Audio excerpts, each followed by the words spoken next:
Well, it looks like we're here alone again, guys. I'm supposed to have some guys showing up here. Tonight we're going to be talking about colleges and the way a lot of the colleges have been overrun by feminism, and how that's taking a lot of the steam out of men's ability to flourish in society. And we're getting to the point now where a lot of people who are talking about colleges are deciding they're getting very close. I mean, there's a lot of colleges that are in dire straits at the moment, mainly because women that come to college are getting careers that they can't really help in society. Most of those careers are softball fields where they're looking for men, and there's less and less men in colleges, and there's less and less men that can get funding to go to college because of all the women. And it's very hard for a man to become a teacher. So if the man goes into a teaching position or into a college to learn teaching, they can't really,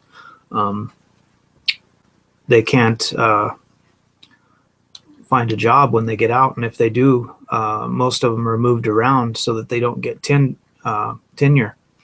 And it's becoming a big problem. And a lot of these colleges like Princeton, Yale, Stanford, Harvard, all these colleges are starting to have problems with keeping people, mainly because a lot of these people are getting into college and deciding to move to another college, to go to smaller colleges.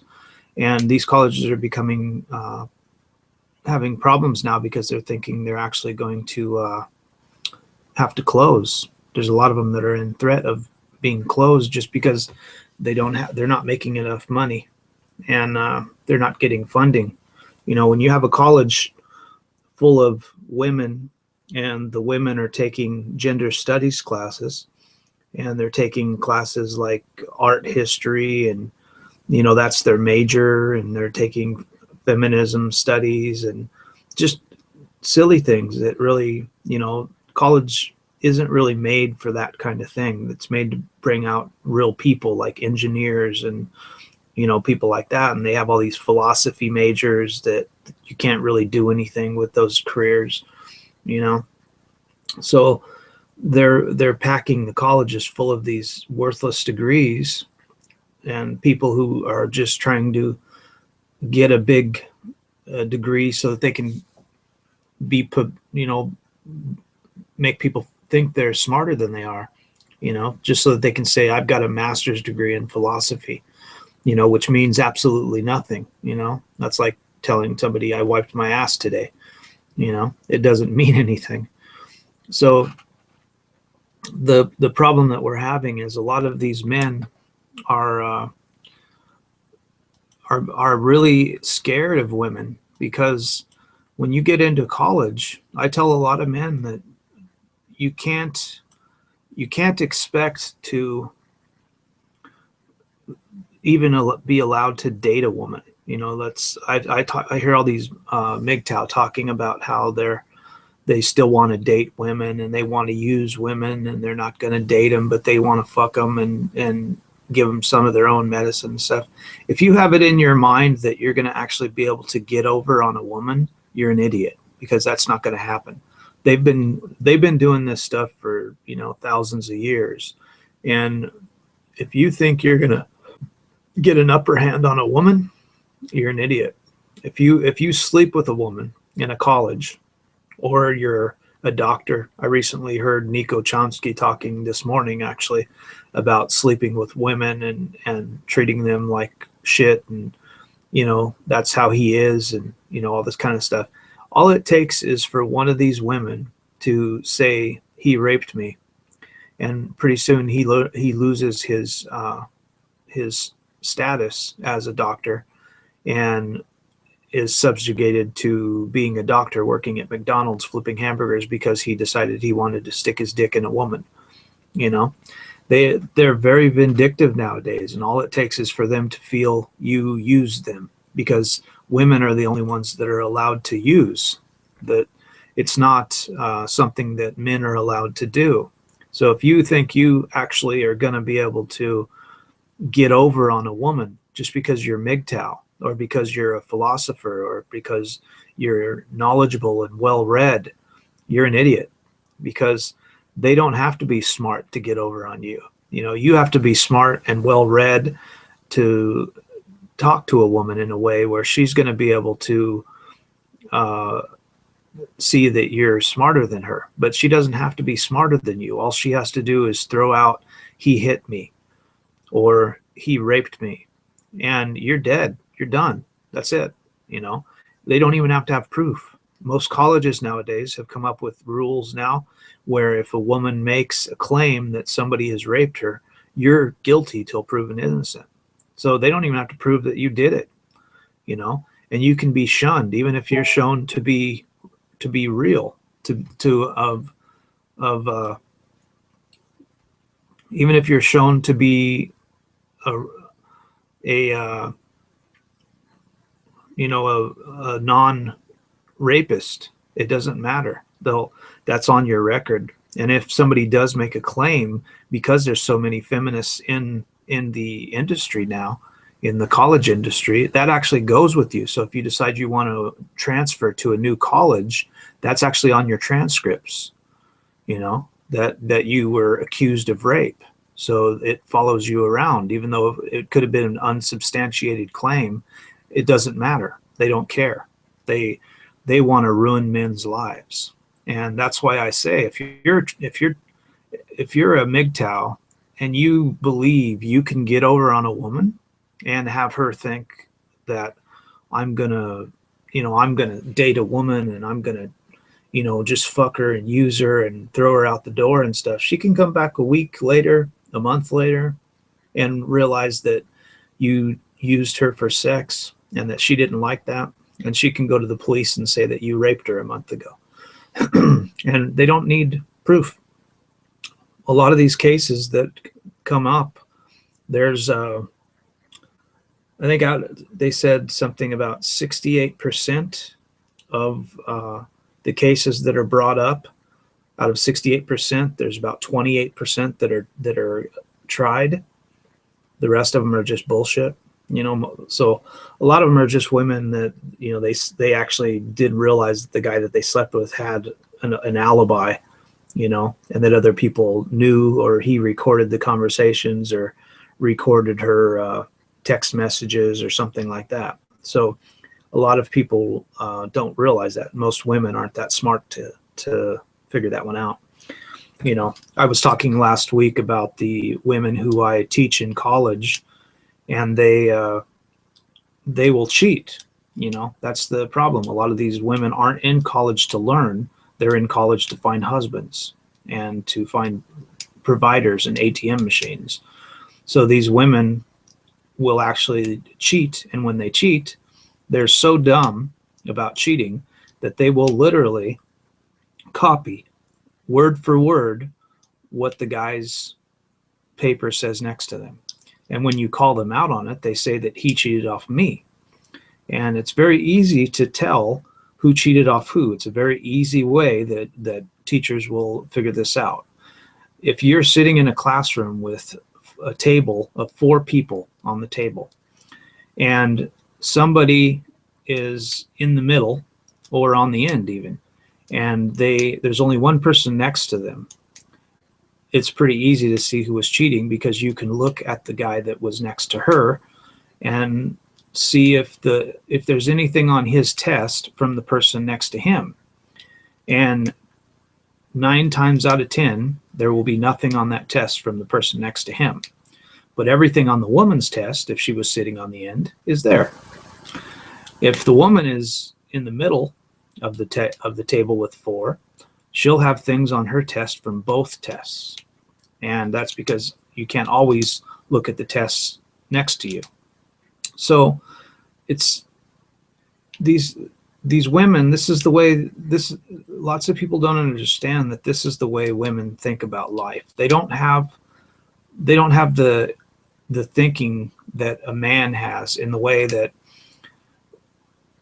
the way a man will approach a problem like that. Like, I didn't study for this test, I don't know what the fuck I'm going to do, you know, that kind of thing. The way they will approach it is they'll say, well, I always get, you know, C's in this class. I got lucky today and I'm sitting next to a guy that gets A's. So if I'm going to cheat off this guy's test, I better use my brain and look at what he's putting on the test and copy everything that he puts on the test, and then go back and change some answers so that it looks like I'm not as smart. And if I see what he's wrote on his test for answers, I'm going to change the wording so it looks like I wrote it, you know. But now, because I read what he put, I can think of that way. And these are the things that women don't think about. They don't have these cognitive abilities to think that way. They're constantly plotting, and their plots are very childish. And I was talking about this today with Magnus and a few other people in a hangout. And the thing I've noticed, if you look at a lot of like books and movies that have been adapted to screenplays, women's books tend to be the stories are elaborate, but they're elaborate in a way of like a child's story would be, you know, like Harry Potter, you know, Twilight. They're kind of like, they take something that's already established and they just kind of elaborate on that, and kind of, you know, they have a hard time starting with a new idea and then taking that to its full conclusion the way a man would. So when you look at things like Lord of the Rings, there's just much more there. You know, there's much more depth. You know, when you look at like Star Wars and Star Trek and something, you know, they're starting with something that's kind of vague, and they flesh it out till it's something that's very, very, very well, you know, documented. And they go into every crevice and corner, and they kind of think about every little thing, and they come up with new creatures and new things, and they have such a wealth of knowledge about what they're going to make. And when you look at a lot of women's stories, they actually have to change the books so much when they make them into movies, because there's not a lot there. You know, there's not a lot there to make a movie to. And that's why a lot of people who read books and then they say the book was better than the movie, it's because the movie really can't be adapted to a screenplay from the book, because there's really not a lot there to make a movie out of. And I've noticed this a lot, that if every time you read a fiction novel from a woman, it tends to not be, when I look at them from a psychological standpoint, I see that a lot of those books, they don't have a lot of I don't even know how to say that. It's like they're not expanding their mind trying to find out problems. Women just don't have that capability. So they're not trying to expand their mind and expand how they think and go into all the recesses of what I want to talk about, and what could be a crazy creature, and what lands and what planets and what spaceships look like. And you know, they just don't have that ability. And typically, if they write stories about that, it's a rehashing of something somebody else has done. And that's the thing that a lot of people don't understand. That's why feminism, this third wave feminism, is becoming such a big thing. And that's because women find it very easy to tag off something somebody else has already done. and they don't have to think about what am I going to do now. They can easily say, okay, this is the subject of somebody else's plot, so let me expand on that, on something that's already been written. So they're very good about doing things like that, but even at that, they really don't flesh out much further than what's already been done.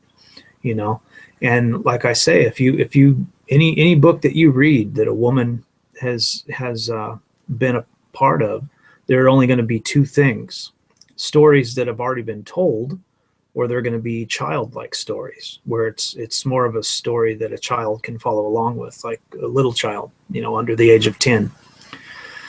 And like I say, the love stories, my mom, she loved to read. When I was a kid, she had like 50 books of Jacqueline Collins, and she loved to read those love story books. And they were just, I read a few of them, and they were just horrible books. I don't know why only a woman could read one of those books and think that that book was good, because it's just stupid. The thought processes that's in it about love and about relationships and stuff. It's kind of funny because love stories typically are wrote by women, these kind of books like Jacqueline Collins, and typically those are some of the most misogynist books there are, and stereotypical of what females say is misogyny. When you read those books, they talk about like the man holding the door open for the woman and all these things that women claim are misogynist. And they will say, that, he threw her on the bed and there's nothing in there about consent and all this bullshit. So you'd think if a woman read those books that was a feminist, she'd lose her shit, which nowadays with these third wave feminists, they probably do, to be honest. But going back to the original topic of the college problem, the thing that we're having, and the reason why I put wealth, raping men and their wealth as well, is there are a lot of men in colleges that are actually raped. And this is something that isn't talked about because men get laughed at if this is the case.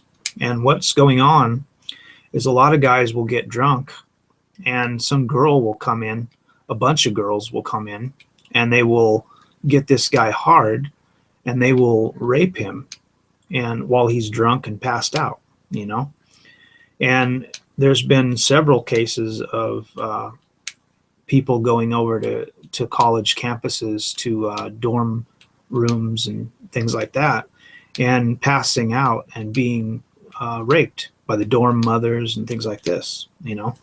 It's a common thing. And the problem is in the college realm, men have very few rights. And that's why you're seeing less and less men going into college, because a lot of men are becoming scared of college. It's a very scary place for a man to be, because you're going to have a hard time if you're in college and you decide you want to date somebody, because that's, I would say, from a professor standpoint, the worst thing you can do in a college is date somebody from the college. It's kind of like working. When you work, if you date some woman in your job, chances are when you break up, you're probably, one of you is going to have to leave that job, because men can kind of just not really give a fuck, but women can't. Women will just lose their shit and they'll make your life a living hell, and they'll take it upon themselves to try to get you fired, and they'll never stop until they do it, So they'll try and get you, taken out of the equation. And this is something that a lot of men, like I say, if you think you're going to get over on a woman, you're an idiot. It's never going to happen. And the only way to really get around it is to do what they're talking about. Women are wanting all these safe spaces and stuff like this, and what we really need is a little microcosm of colleges and places where these people can hear their own voices, their little echo chambers of bullshit that they want to tell themselves and hype themselves up about how life is, and until they get into the real world and they get a slap in the face, you know? And I think if we did that and we just let them talk and talk, when they came out in the real world, a lot of people are starting to realize when they hear these people talk that they're a bunch of idiots. You know, when you look at those protesters on that campus where they were somebody went by in a car, and this isn't even proven. Somebody is supposed to have went by in a car and yelled the N-word out of the car to a black student. Now, this black student, his parents are alleged to be worth $20 million, you know? So he doesn't know anything about growing up in the hood. He's all the kids at this school are very well, you know, off and don't have to worry about anything, but they're still saying they're oppressed, you know? And you've seen in the video, the thing that made me sick and laugh was the women holding each other and crying and acting like, you know, blowing things out of proportion like it was really something, because nobody did anything to them. But we all have this idea now that we really want to be victims, you know. We want to be able to tell somebody that I'm a victim of something and something happened to me and you should feel sorry for me. This is the new idea that women have about life, and many men as well, that this is I had this happen to me, feel sorry for me. And this is the new stupidity that we got going on now, where these women really, they'll take something that happened to someone else and they'll internalize it, and they'll try to get people to feel sorry for them for something that isn't really that big of a deal, something that happened to them. And you know, or something that happened to them that's really not that big of a deal, but they blow it out of proportion to where it sounds like a huge thing. And you can tell some of the stupidity that these women have when they're in college environments. If you look at, like, the girl who was yelling at the dean of the college, if you look at what she was saying, she said that college was supposed to be a home, you know, and that it was not supposed to be a place of higher learning, you know. Just in that statement, when you're standing on a college campus, most logical people could see where that statement is fucking retarded. That is like the stupidest thing you could say. A college campus is not a home. A home is a home. A college campus is to learn and to be educated. But these girls have it in their idea nowadays, and this is why they're ruining campuses, that they should be able to come into a college and not be confronted with other ideas. And they don't want anything to challenge their position and make them actually think that something they're thinking is wrong. So if they're feminists and they come into a college and people start explaining to them the men's plight and the men's issues and showing them the truth, they run off to some safe space. Hey, what's up, Mike? Mike, we can't hear you.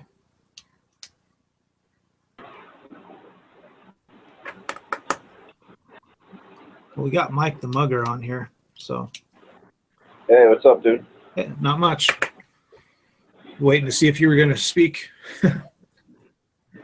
Give me a second to get situated here. Cool.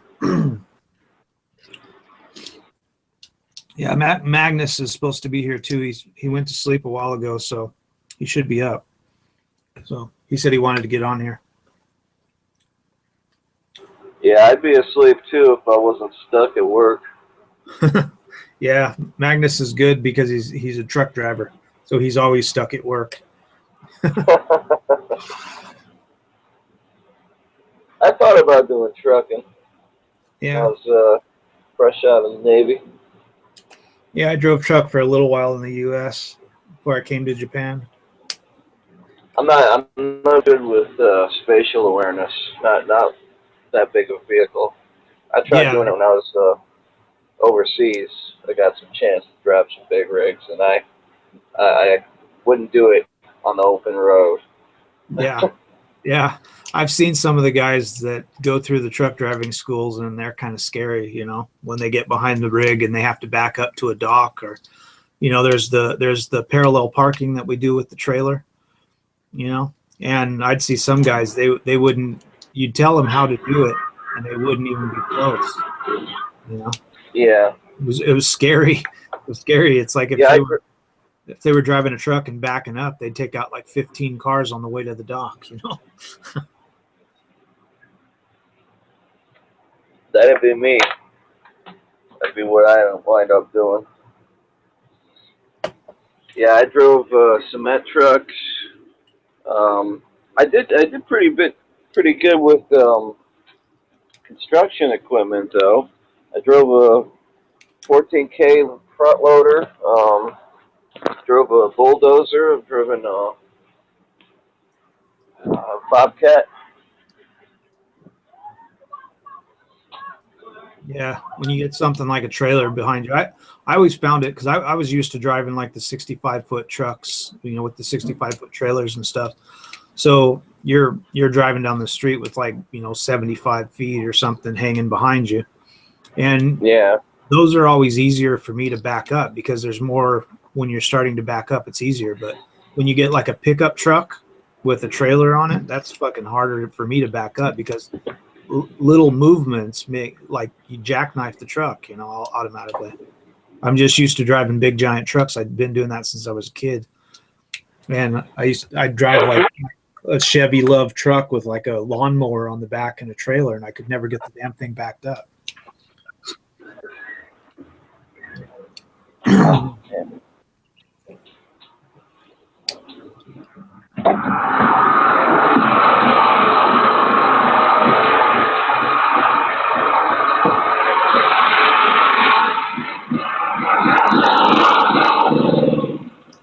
Wow.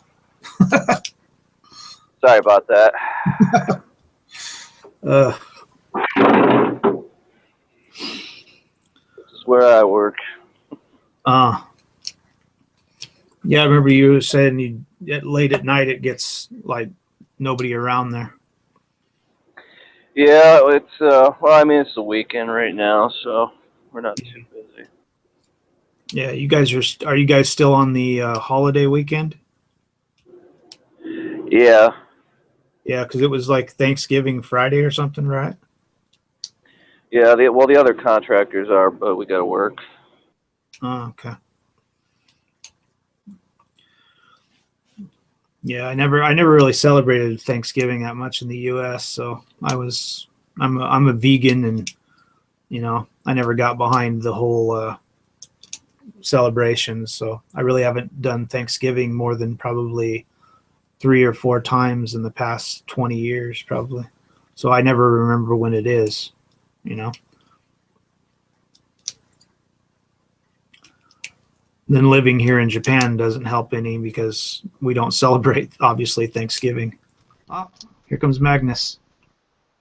Good morning. Good folks. morning. He's up. Oh, there's that car for you. Yeah.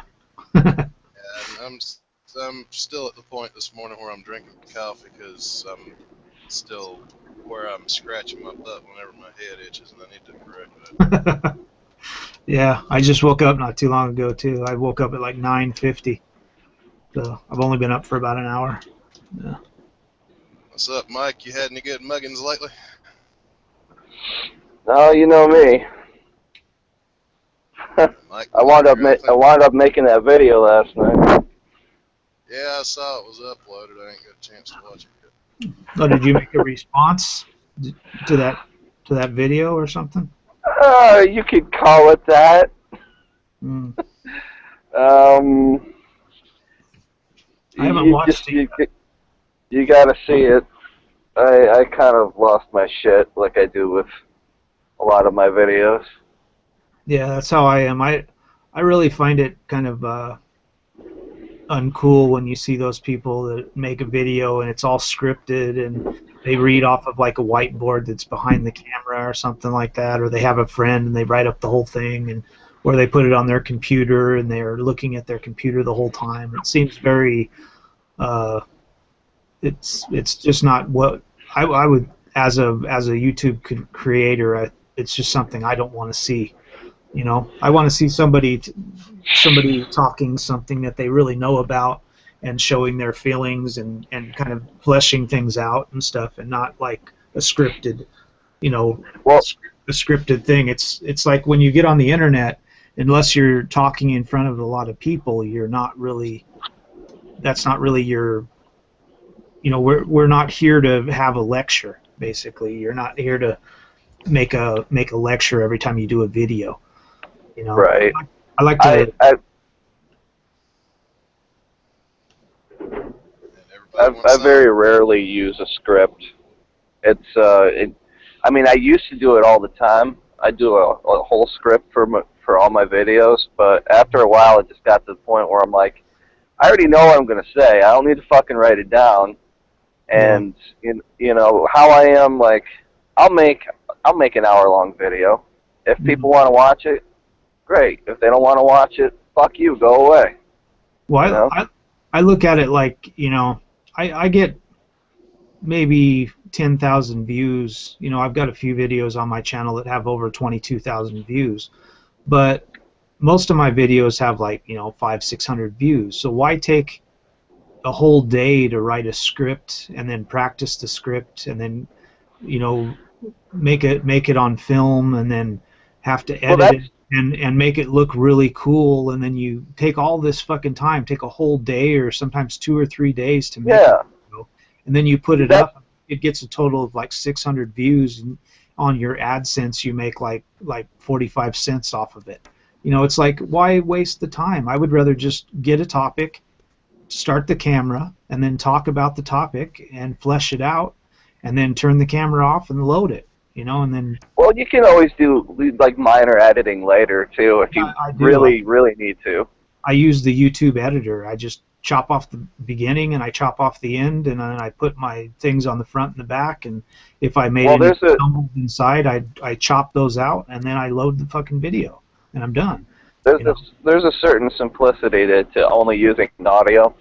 Yeah. That's why I love Audacity.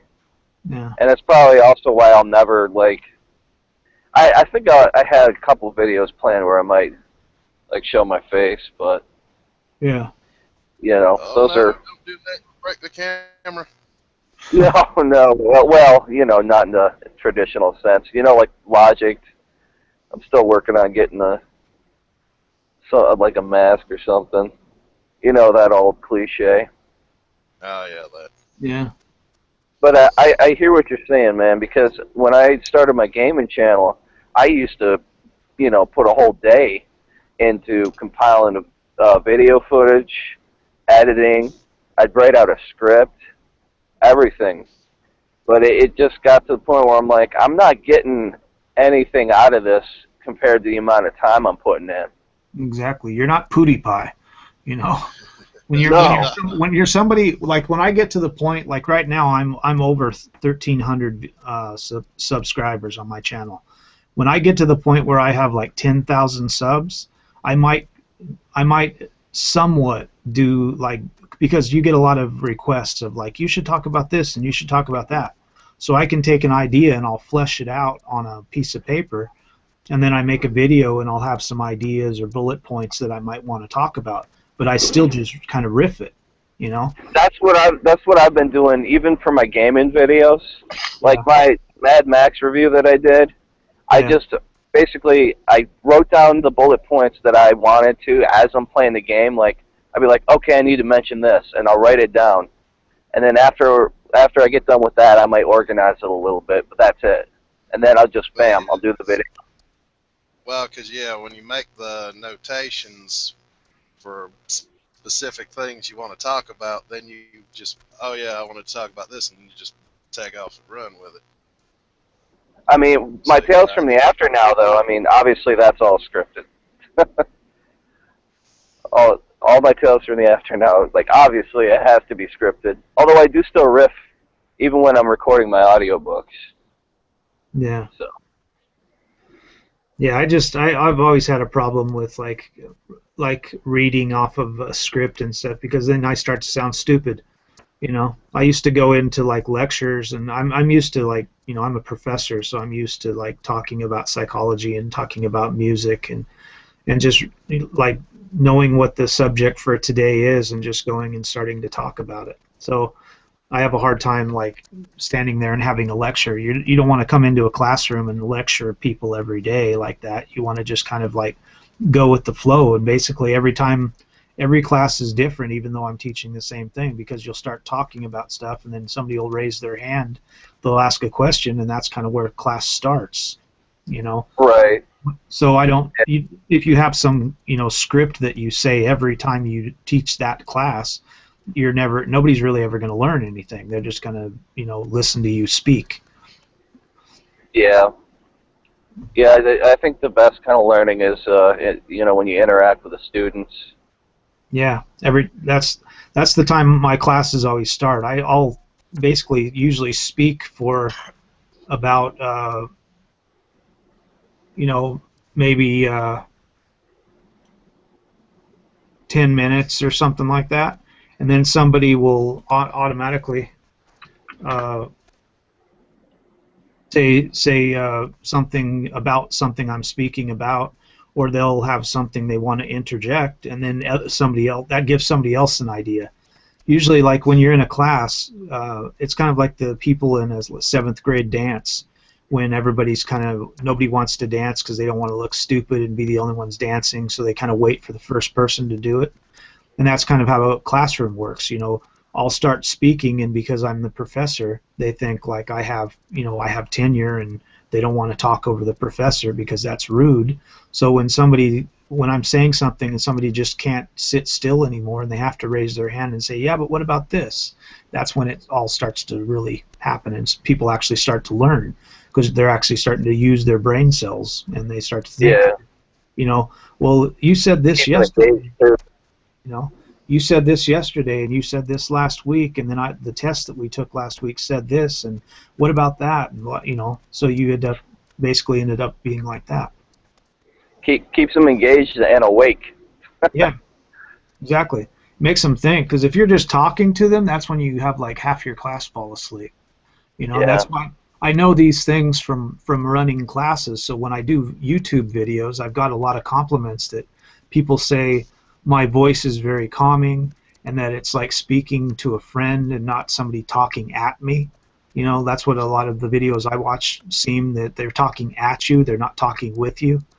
You know, so I like to make videos where people want to listen to you, and even if I make a video that's like 40 minutes long, that people actually, I've had people sit there and watch the whole video and comment throughout the whole video and leave like checks of like, at 10 minutes you said this and blah blah blah blah blah, and then at 25 minutes you said this and blah blah blah blah blah, and they'll watch the whole video and they'll say they learned a lot and they liked what I had to say. And a lot of guys, they'll just they have it set up in a way where somebody will watch like 10 minutes of your video, and after 10 minutes the people just shut it off, you know. Well, I know that's the case with my videos, at least, because I've gotten comments before, you know, oh, well, you said this, you know, and it's like, did you watch the whole video? Of course they did. That's not what I meant. Yeah, of course they did. And like, you'll say something in like the first 5 minutes of the video, and then as you talk in the video, you'll flesh it out till the end. And you'll get to the point at the end where what you said at that point, you've actually fleshed out and shown it to be false. But they'll get on when they get to that, and they'll put 5 minutes, you said this, that's stupid, and blah, blah, blah, you're an idiot. And then they leave. Then they just stop watching, yeah. And then they leave. And it's like, dude, you didn't watch the video. You know, and this is a technique that a lot of these male feminists and the feminists use, because they they jump on the bandwagon when they hear somebody say something like Indian, you know. Yeah, or they pull out whatever meaning that offends them, or And that's all they're looking for. They want to be a victim. They have to be a victim. They want to find something to be victimized for, and and it doesn't even have to be them that's victimized. It could be somebody else that's victimizing them, and they'll just say like, that word is offensive to this group of people, and you look around and you go, well, show me where those people are at. Did I victimize anybody right now? And it's like, it doesn't matter. You can't say that. It's like, I just said it. What the fuck are you talking about? You know? But I know the style of videos that I do tend to be kind of caustic. Yeah. I swear quite a bit, and I usually go in hot. Well, you have to be a little every now and again. But Shi-nu, was it okay or not okay? I'm not entirely aware. Yeah, it's good. Yeah, it's good. What's wrong? Oh, somebody else wants to come in. M wants to come in. M the atheist. M the atheist. Is he in? Goddamn heathens. What up, M? He hasn't hopped on yet. Oh, okay. I'm not at the screen. Yeah, he hasn't hopped on yet. It's just us three so far. Yeah, nah, I love how he starts his videos, I have to admit, because it starts with a picture of that squirrel chick from SpongeBob and says, howdy, y'all, I'm about to fuck up your day. Yeah, the video that I did, well, it was this morning, but it was last night for me. The video I did last night was pretty much me spoofing Messenger's last video. And I've heard about this video that he made. I haven't seen it yet, you know. I would say watch his video first, or you won't get the references there.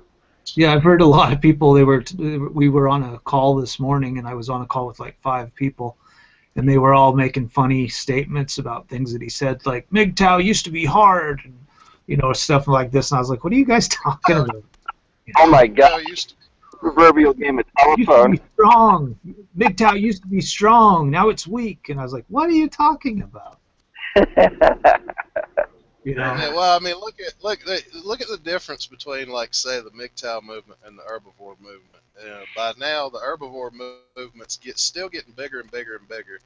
Yeah, and they're not, quote unquote. It's an estimated 70%. That doesn't mean it is 70%. It could be a lot more than that. It's just an estimated 70%. Well, fucking exactly. scary. But at the same time, though, they're still going strong. Yeah. And they're not like ass deep in the red pill rage. They're just like, you know, zen-like and calm about it. Like, yeah, no, I'm not doing that. Yeah. And most of us. Most of the MGTOW here realize that we have to associate with women, but we can just kind of like not date them, not basically. And what's nice about being in Japan is if you don't want to date a woman, you'll never date a woman. You just don't have that unless you're actively searching for a woman to date. You're probably never going to date a woman because it's just not in our culture. You don't go into like a coffee shop and ask a girl for their phone number. It's just not something that happens here. So if you're not actively looking for a woman to date, you're not going to find one. Well, howdy, Em. Howdy, Em. Are you about to fuck up our day? Hey guys, how's it going? Yeah. What's up? Howdy, y'all. Howdy. Are you about to fuck up our day?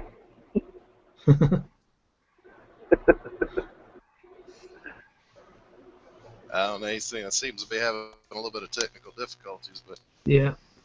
but yeah, no, you know, Shi-nu, even with me, you know, I talk to women constantly, but you know, and even the ones that actually show interest, I'm just like, don't even pay attention to it.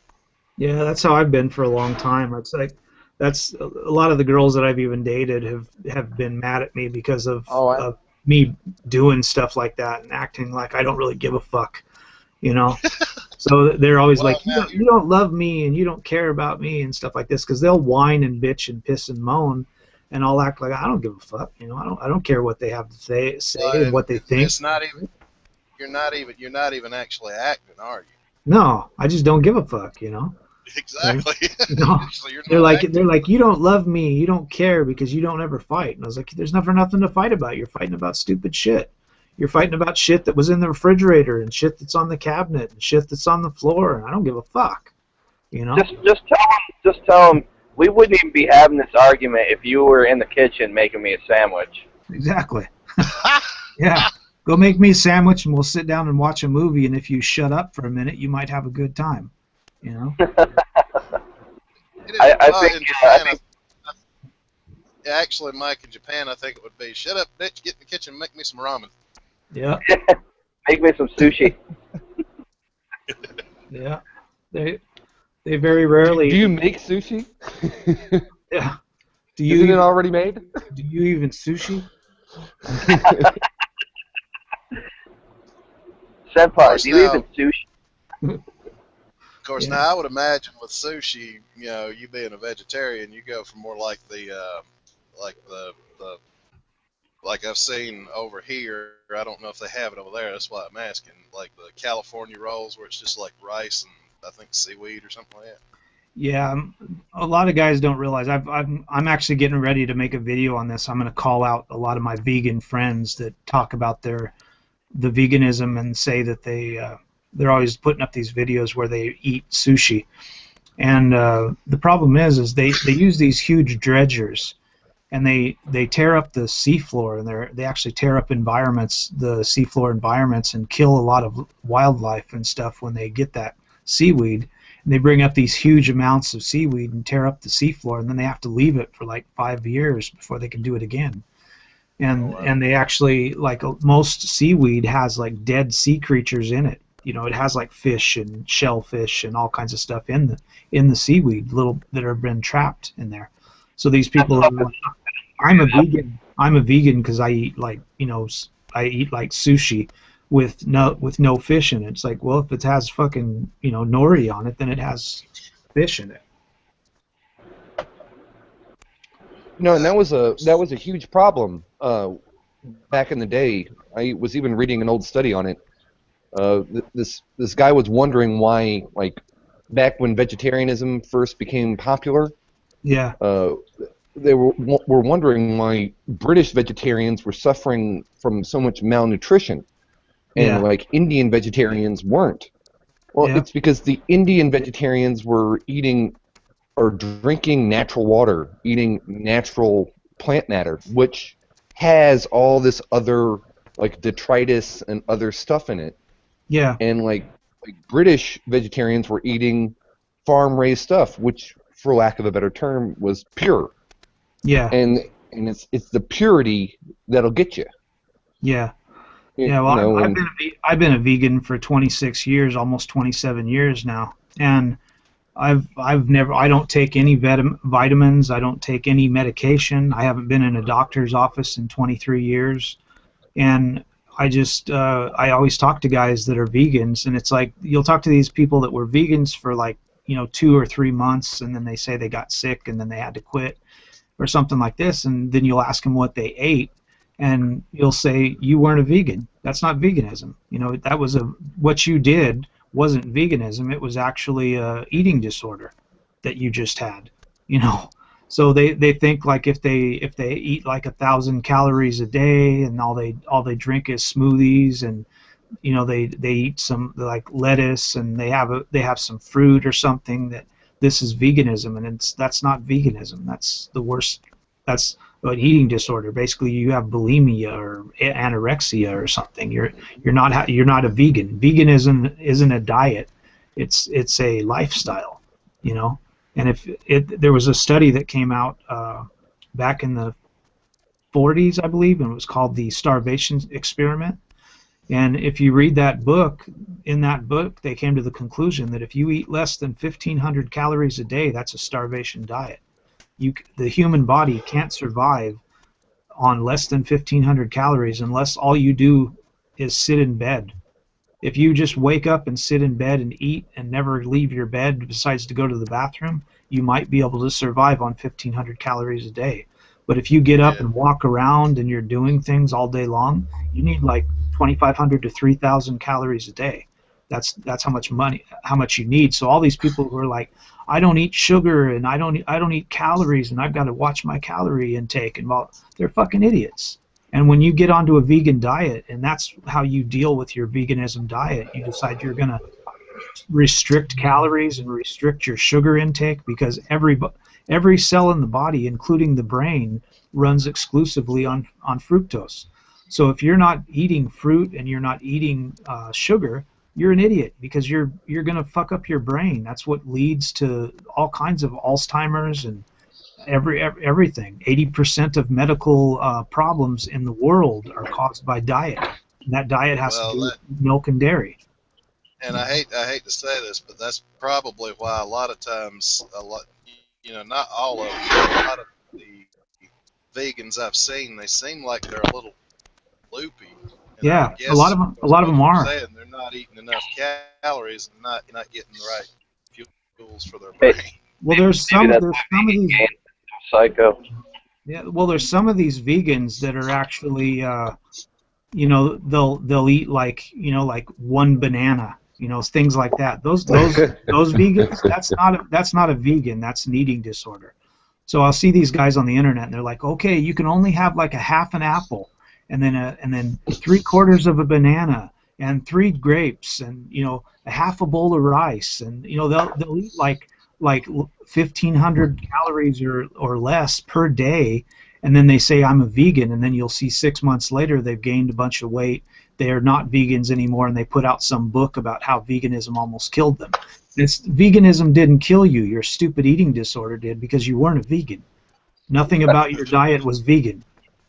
Well, Banana Girl went bananas. That's plain and clear. That's simple. That's hilarious. Oh, she went totally insane. Yeah, they're both friends. They're actually both good friends of mine. What, Banana Girl? Yeah.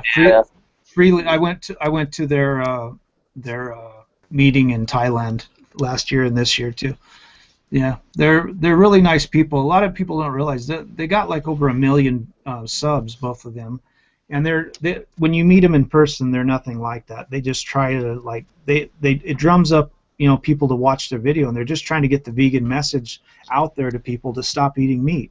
So they say really crazy, stupid shit because they know it's going to get all these meat eaters to get on their page, and that's what they want. They want traffic. They want people to make videos about how stupid they are and how crazy they are, because it just gets other people to find out who they are, and they know that.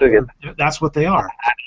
So when you talk to them in person, they're nothing like that. Like what people think, they're crazy, they're this, they're that, and then you meet them in person, and they're just normal people.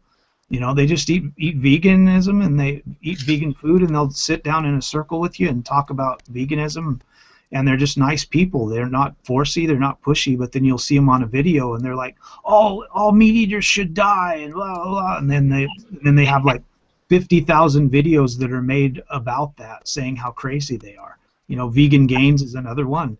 He's a very, very smart, well-read guy on veganism. He knows his shit, and he knows that people don't want to hear facts, so he'll put out these videos and he'll make fun of people, and he'll call them out on their bullshit, and then he gets like 35 return videos on how stupid he is. But he doesn't care, because he already knows that all that means is Google knows who the fuck he is, and he's getting his word out there. Everybody knows who Vegan Gains is, and he started making videos in December last year. And the guy's already got like almost 1 million subs. So he knows what he's doing. It's all about like sales, basically. They're just trying to get their channels hyped up, and that's the easiest way to hype it up, is create drama, even if it's fake drama. I will say because part with me, I absolutely refuse to create drama. I'd rather, talk sense and present either my opinion or some sort of fact. So, yeah, but even I've done it. Even that gets people bitching at me over stuff, because it's like, I'm not a statistics guy. I don't look up stuff. I just present it how I see it. And you can look it up if you want to. I only do it when I see something that kind of pisses me off or gets me going or something. I've done like I think 3 videos. I did one on Zeta and Warhorse and stuff, that video that they did where they were saying they didn't want any women in MGTOW. And then I did one on a guy called Viva Sancho Tito or whatever. I did a video on him, and he was saying how all the MGTOWs should follow him because blacks have been oppressed for so long, and blacks know more about what we're going through. So we should, all these white MGTOW that came up with MGTOW should all start following the black people. And then come to find out, I heard from another friend about 4 or 5 weeks ago, he was arrested and now he's in jail. I was like, oh yeah, well let's follow him. You know? My thing is like, even if nobody's actually heard my opinion, I've said this several times. Well, women can't be a man going their own way. You can talk to them, you can get their opinion on something, just to kind of get the other side of the coin. But yeah, other than that, no, women can't technically be MGTOW because they'd have to be men first. Yeah. The I thing think a lot of it's like MGTOW, especially these older guys have been here for a while. They're afraid their boys' club is going to be encroached upon. Yeah, it's the same thing. They're basically male feminists, is how I look at it. I think that's what pissed them off, because I called them male feminists, because they really, their ideas and the way they think about MGTOW and the way they think about men's rights can't really stand up anymore, because they've fleshed stuff out to a point that they're actually getting into like philosophical debate. And they're actually talking about things that don't exist anymore. Now they've been doing that for so long, they're not really talking about reality anymore. So when you talk to them, they can't hold up to scrutiny in a reasonable debate, because they're as bad as like when you talk to like crazy feminists anymore. So it's really hard to speak logically to people like that, because they have basically gone as far left as they can go, to where a lot of us are in the middle, and we want to kind of sit at a table with a feminist that's not a nut, and kind of like tell them what our ideas are. But like I was saying in the last podcast, and I say all the time, we can't do this without women. If you think you can just leave the fucking insane asylum and hand it over to fucking the people there and not think the fucking place is going to be burned down, you're an idiot.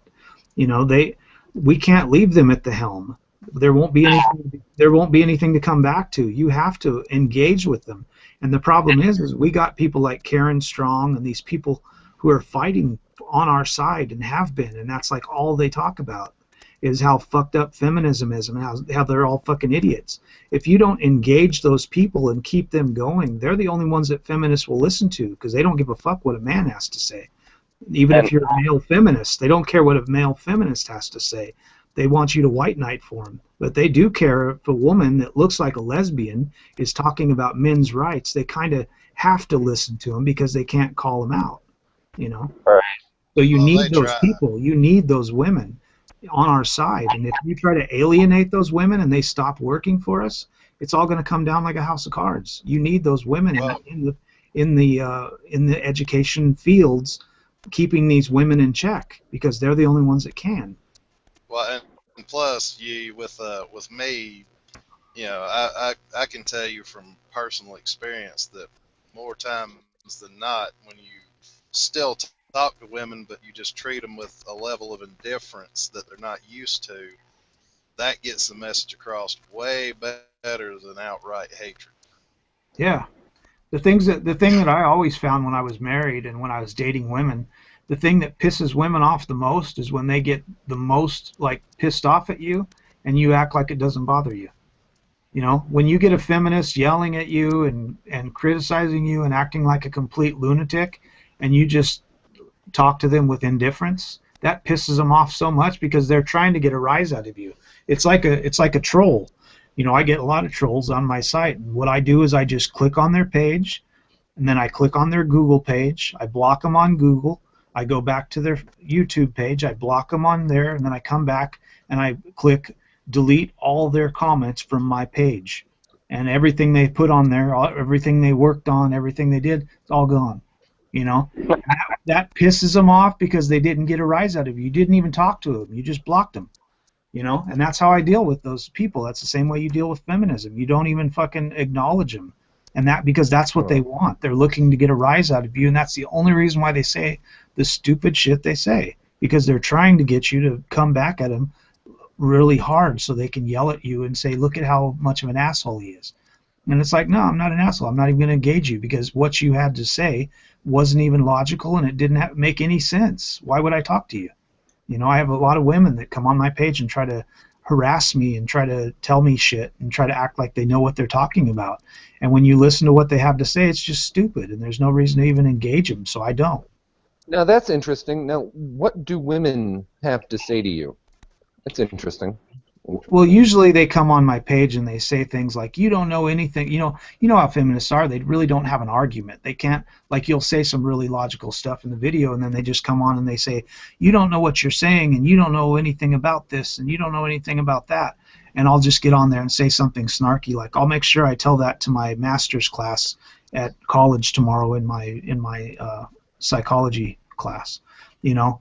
So they'll say like, you're stupid and you don't know what you're talking about, and I'll just be like, yeah, I'll make sure I'll tell that, you know. I'll tell that to all my students tomorrow, you know. So you know, and then what helps me out a lot too is I have two PhDs behind me on my videos, you know. So it makes it a little bit harder. And then if they hear me say that I'm transgender, you know, so I'm a transgender woman with two PhDs, it's kind of like their brain kind of starts to smoke. You know, they're like, how can I fuck with them? You know? So it makes it harder for them to say anything to me, but I still get these feminists that like I've been talking about, they watch like 5 minutes of your video and they just start saying like, you don't know anything, what would you know, you're just a man, and blah blah blah blah blah. And I said, well, actually I'm transgender, I'm a male to female transgender, and I've got a master's in psychology and a PhD in music education and composition, and I teach as a professor and blah blah blah. And then they come back with like, you're an idiot. And it's like, okay. Don't you love when PC culture backfires on these women? Yeah. It's always fun. Culture that they created. Yeah, it's they just don't. That's the thing I always talk about with them is like they don't have anything logical to say. They're like basically Fox News on steroids, because when you talk to these feminist women, they will say something that they think, like they'll regurgitate and vomit out bullshit that's already been like shown to be false like 20 years ago, like the pay gap and all this stuff, the gender empathy gaps and all that stuff. They will throw out all these things, and they're just regurgitating kind of the same thing we hear when we're vegans. You know, where like the first thing that people say when you're a vegan is, where do you get your protein from? You know, and then you got to like talk about the same shit over and over again. So as soon as they say something like that, you just show them and you just talk very calmly and very, you know, logically about all the studies that have been done and how they're biased and how they're stupid and how the actual fact is this and blah blah blah. And then they come back with their Fox News bullshit. You're an idiot. You don't know what you're talking about. You know, and they can't handle the truth. You know, and they just wanna if they can't reason with you logically what they feel is logically, then they'll start attacking your character, because that's all they know how to do.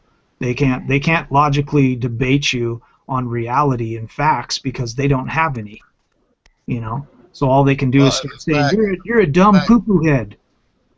You're a stupid duty poo-poo head. Yeah, well, that's basically all it ends up being. Well, that's what makes it so funny to me is that they, you know, the fact that they can't argue logically and with the facts and keep on point, and they have to start, well, you're just an evil duty head, you're a sexist. Yeah. The fact that they're doing that, a lot more people are starting to see that. Yeah. Even people that totally ignored it, and now it's starting to turn around and bite them in the ass. Well, I teach psychology, and I teach a lot of my students this, and it pisses a lot of the feminists off in my classes.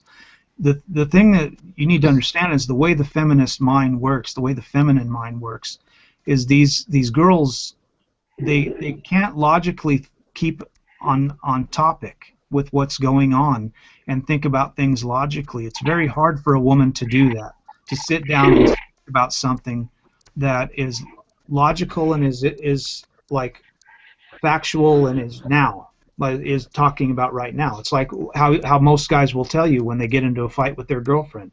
The first thing the woman starts to do in the fight when you're talking about what happened just now at the grocery store is she starts bringing up shit that happened 2 years ago.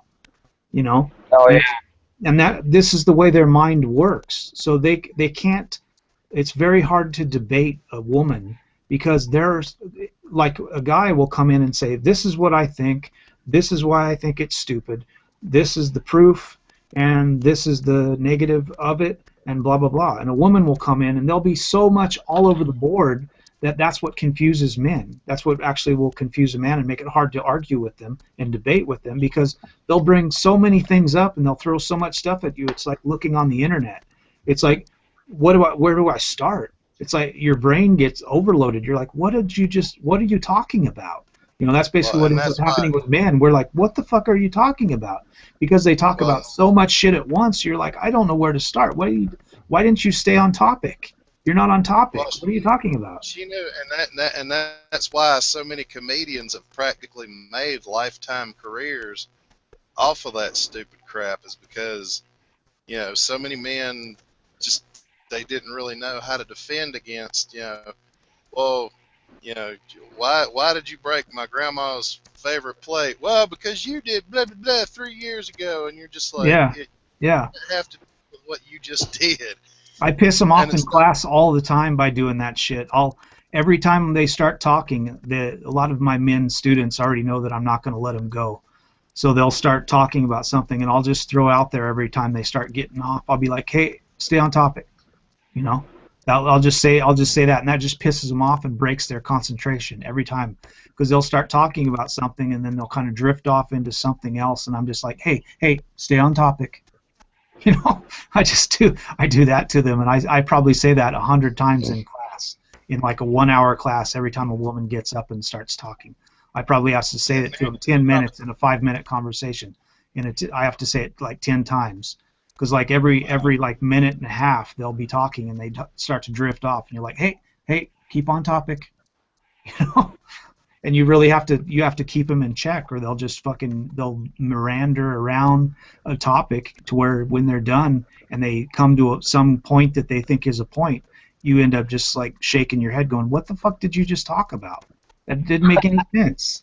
It is hard to herd a hamster. It's hard to herd hamsters. Yeah, it's hard. Yeah, you speak with them. I've sit down with so many women, and you talk with them, or they'll say something to you in class, and you just, when they get done, you don't know what to say because they didn't really say anything, and you really can't like write on the chalkboard or anything what they were talking about. You're like, you're not supposed to say anything. You're supposed to give them a hug. Yeah, it's like, what was all that about? I don't get what I'm supposed to get from that. You wanted to raise your hand and you wanted to speak in the class, but you didn't say anything. It's like, what you just wasted our time. It's like, what the fuck am I supposed to do with that? You know? Just want for being a woman. Yeah, I do that all the time though. When women will get up and they'll say something, and I'll have to keep them on topic, and then they get done with what they were speaking about. And I just kind of like look at the class and I just go on with my lecture about what I was talking about, because there's really nothing to say about what they talked about because it didn't have any factual basis in reality. It was just like verbal vomit, you know. Verbal diarrhea, I believe. Verbal diarrhea would fit a little bit better. Yeah, it's like crap. They just start talking, and it's like listening to, you know, some of the cutest things you can do. The thing that has pissed off a lot of women in my classes is the funniest thing you can do is like record 2 kids in the back seat talking. You know, like a little 3-year-old kid talking to like a 2-year-old kid in the back seat of your car. And you'll hear him talking, and the other one's trying to tell him about life and how things are and what this means. And he'll look outside and he'll go, "What's that?" And then the little 4-year-old will start saying like, "That's this," and blah blah blah blah blah. And they don't know what they're talking about. Neither one of them, you know. But it's really cute. It's really cute to listen to them explain and try to pontificate on what they think that is. And that's basically how I'll play videos of little kids in back seats talking, and I'll say this, and then I'll play on top of it like a feminist clip of two feminists like talking together. They're basically patting each other on the back, and they're talking about things, and then on top of what they said, I'll play a factual video of real facts, and the whole video will be like 2 minutes long, and they'll be so fucking pissed when I show their ignorance, how stupid they are, Have you heard about the beautiful ones experiment? The what? The beautiful ones. Yeah. Have you? This is why, like, particularly what's happening in Japan is so scary. Makes you wonder if that kind of thing could happen over here in the States and what that might do. Well, like I've talked with Magnus before, I don't think it'll ever get as bad as it is here, because here in Japan, it's such a small country, and there's so many people on the island that you kind of have to work, So if it gets to the point in the U.S. where there's like 40% MGTOW in the country, that would be enough to make them shit their pants, And the GDP would go down so quick that they wouldn't be able to not, do something with that, But here in Japan, they act like it's not happening. Every time something goes on, they'll just kind of like turn their head and be like, no, it's, they're just afraid to talk to women and blah blah blah.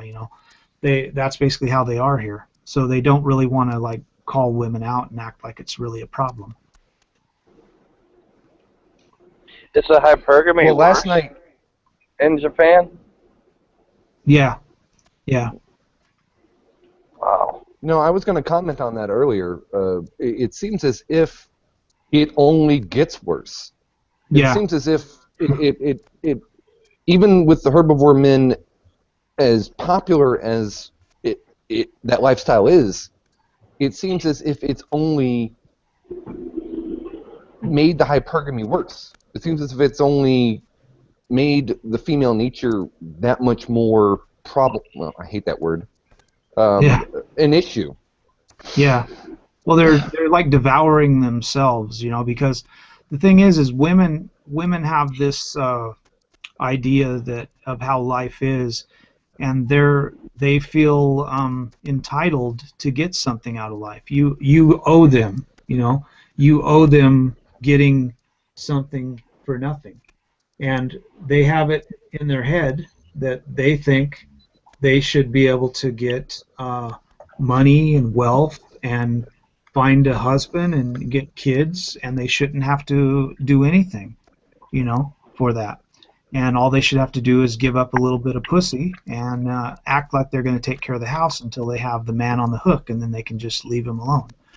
And that's the way it is here in Japan. They just have this idea that they try to act like with feminism that it's not the case, that that's not what they want, but it's a fact, it's a reality. That's what women have been designed to do. They want that, I would tend to disagree with you there. I think it's been culturally programmed into them, and that's a large part of the problem. Well, it's not. The feminism is, yes, it's kind of like came about since the 60s, but the whole women's mind concept it's something that's evolved for 1,000 years. It's just women when we've done studies on their mental capacity, they just aren't interested in things that are mechanical and building things and stuff. They're nurturers. It's just what they want to do. It's in their brain. That's, when you give a woman a baby, she just wants to take care of it. You give a guy a baby and he's like, what the fuck am I going to do with this? So we just yeah, it's like, what the fuck am I going to do with this thing? It's like, I got work to do. What the fuck, So it's, it's just the way women are, and they just want to. These feminists are actually fighting against nature. It's just that's what women are, and they just want to say like, no, it's not. And they'll look at people like Ronda Rousey and people that have done things that are like less than 1% of the female population, and then they say we can all do that. See, And it's like, no, you can't all do that. We can't all be fucking Hulk Hogan, you know? It just doesn't work, you know? But they really feel that, and they want to grab onto these few people in the culture and say that means we can all do it. And you can all do it if you have the drive and the fortitude to do the work that it takes, but most people don't, you know? And that's the problem. Most women don't have the fortitude to work out and to do the things that it needs and do all the math and do all the studying and all the education that it would take to do the things that they say all women can do. Most of them just want to get married and have some kids and have a house and drive their kids to soccer practice. That's a reality. That's a fact. And they want to fight against that like it's not the truth. I don't think there's anything wrong with it, and I'm probably going to take some flack for saying this, but you know, I don't have a problem with traditionalism. Yeah, I don't either. You know, it's a reality. It's the thing that should be enjoyed. The funny thing is women have fucked up their entire life because women used to have a place in society. They used to have something that they were good at and they were proud of.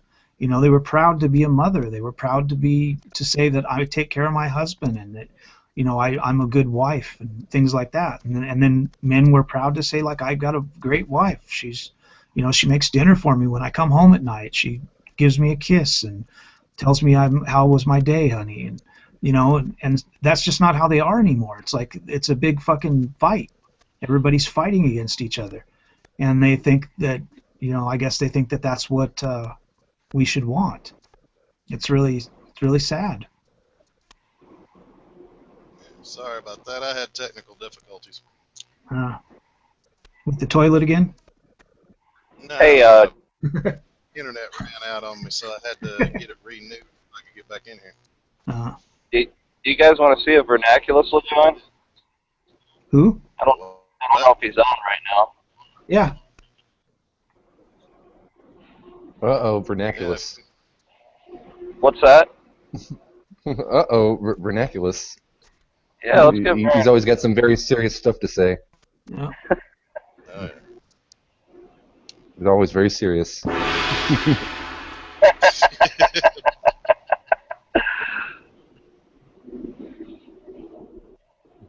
What's that, the Gong Show? Yeah, What are we on? But that's definitely. Yeah, I think we're on the Gong Show at this point. Oh, there's the block. Yeah. You know, and I'm probably going to catch some flack for this, but my favorite vegan is Unnatural Vegan. Yeah, I watch him too. And that's just because she does movie reviews. Yeah. Yeah, I like when they you know, the thing is a lot of them don't get, like, if they're, that's the thing with the way the trollish nature is, it's basically been fostered by the feminists, this troll culture. And it won't let me invite him. On the internet, you have to be that kind of trolling kind of jerk where you say lots of crazy flamboyant stuff that gets people pissed to get views. So a lot of those people that are nice vegans and stuff like that, they'll have like 2,000 subs. And then you look at these guys that every video they're like, these people are fucking fat and these people are ugly and blah blah blah, and they got like 150,000 fucking subs, you know. And it's just, that's what people want. They have this idea that they just want to see drama. We've bred this into the culture now in the last 20 years where that's what people want. They want to see drama. Yeah, that's sort of the sensationalism culture we've kind of been indoctrinated into. I don't particularly give a crap about it because I'm one of those that's like, just give me the information and let me move on. Keep the frickin' drama out of it. Yeah, they're those people that just kind of want to foster as much drama as they can, you know. Well, no, I don't mind being a smartass whenever I talk, you know, on my podcast or even here, but it's one of those where it's like, you know, being a smartass is one thing, but unnecessary drama is a whole nother kettle of fish. Yeah, I don't mind if there's like purposeful drama where like it's drama for a reason, you know, because something was said that needs to be talked about and fleshed out. But when they just like say stupid shit like feminists do, where they just come up with stuff like manspreading, they just make shit up and then like try to flesh out something that has no basis in reality. I talk about this a lot in my classes where there's kids that, you know, when you start on a premise of something that's not even a factual basis, and then you try to flesh that out, it doesn't matter where you go with it because it didn't have any fact starting. You know, you can't flesh out an idea if it's not a real fact. You know. And just watch the look on a feminist face if they accuse you of mansplaining. Just look dead in the eye and say, "Well, if you weren't fucking complaining, I wouldn't be mansplaining, now would I?" Yeah. Yeah.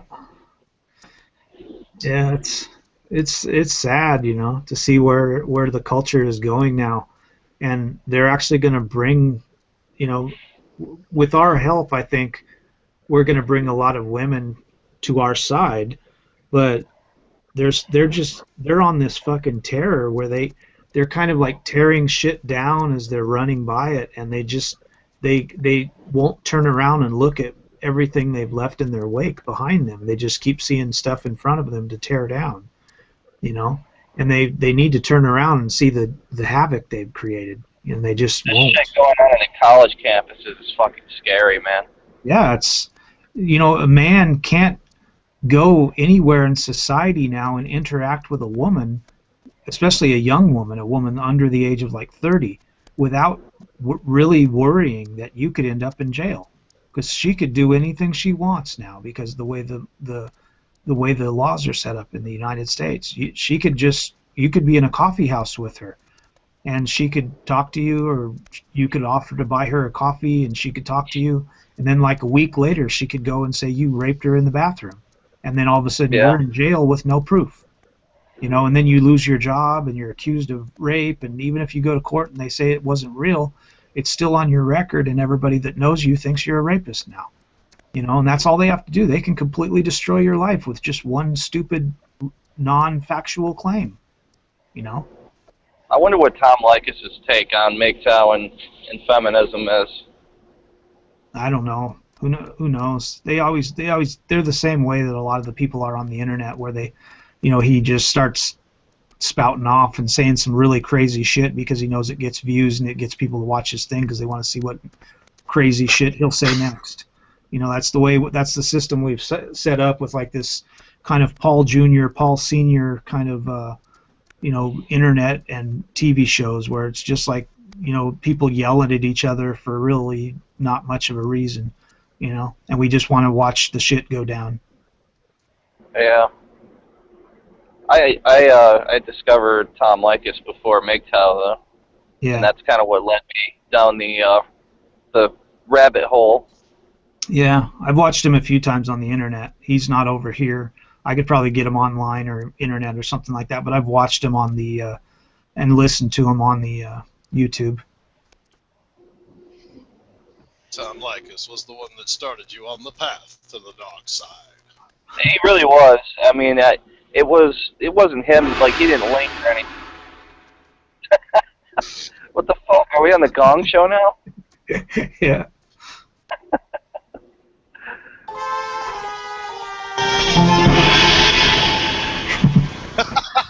God.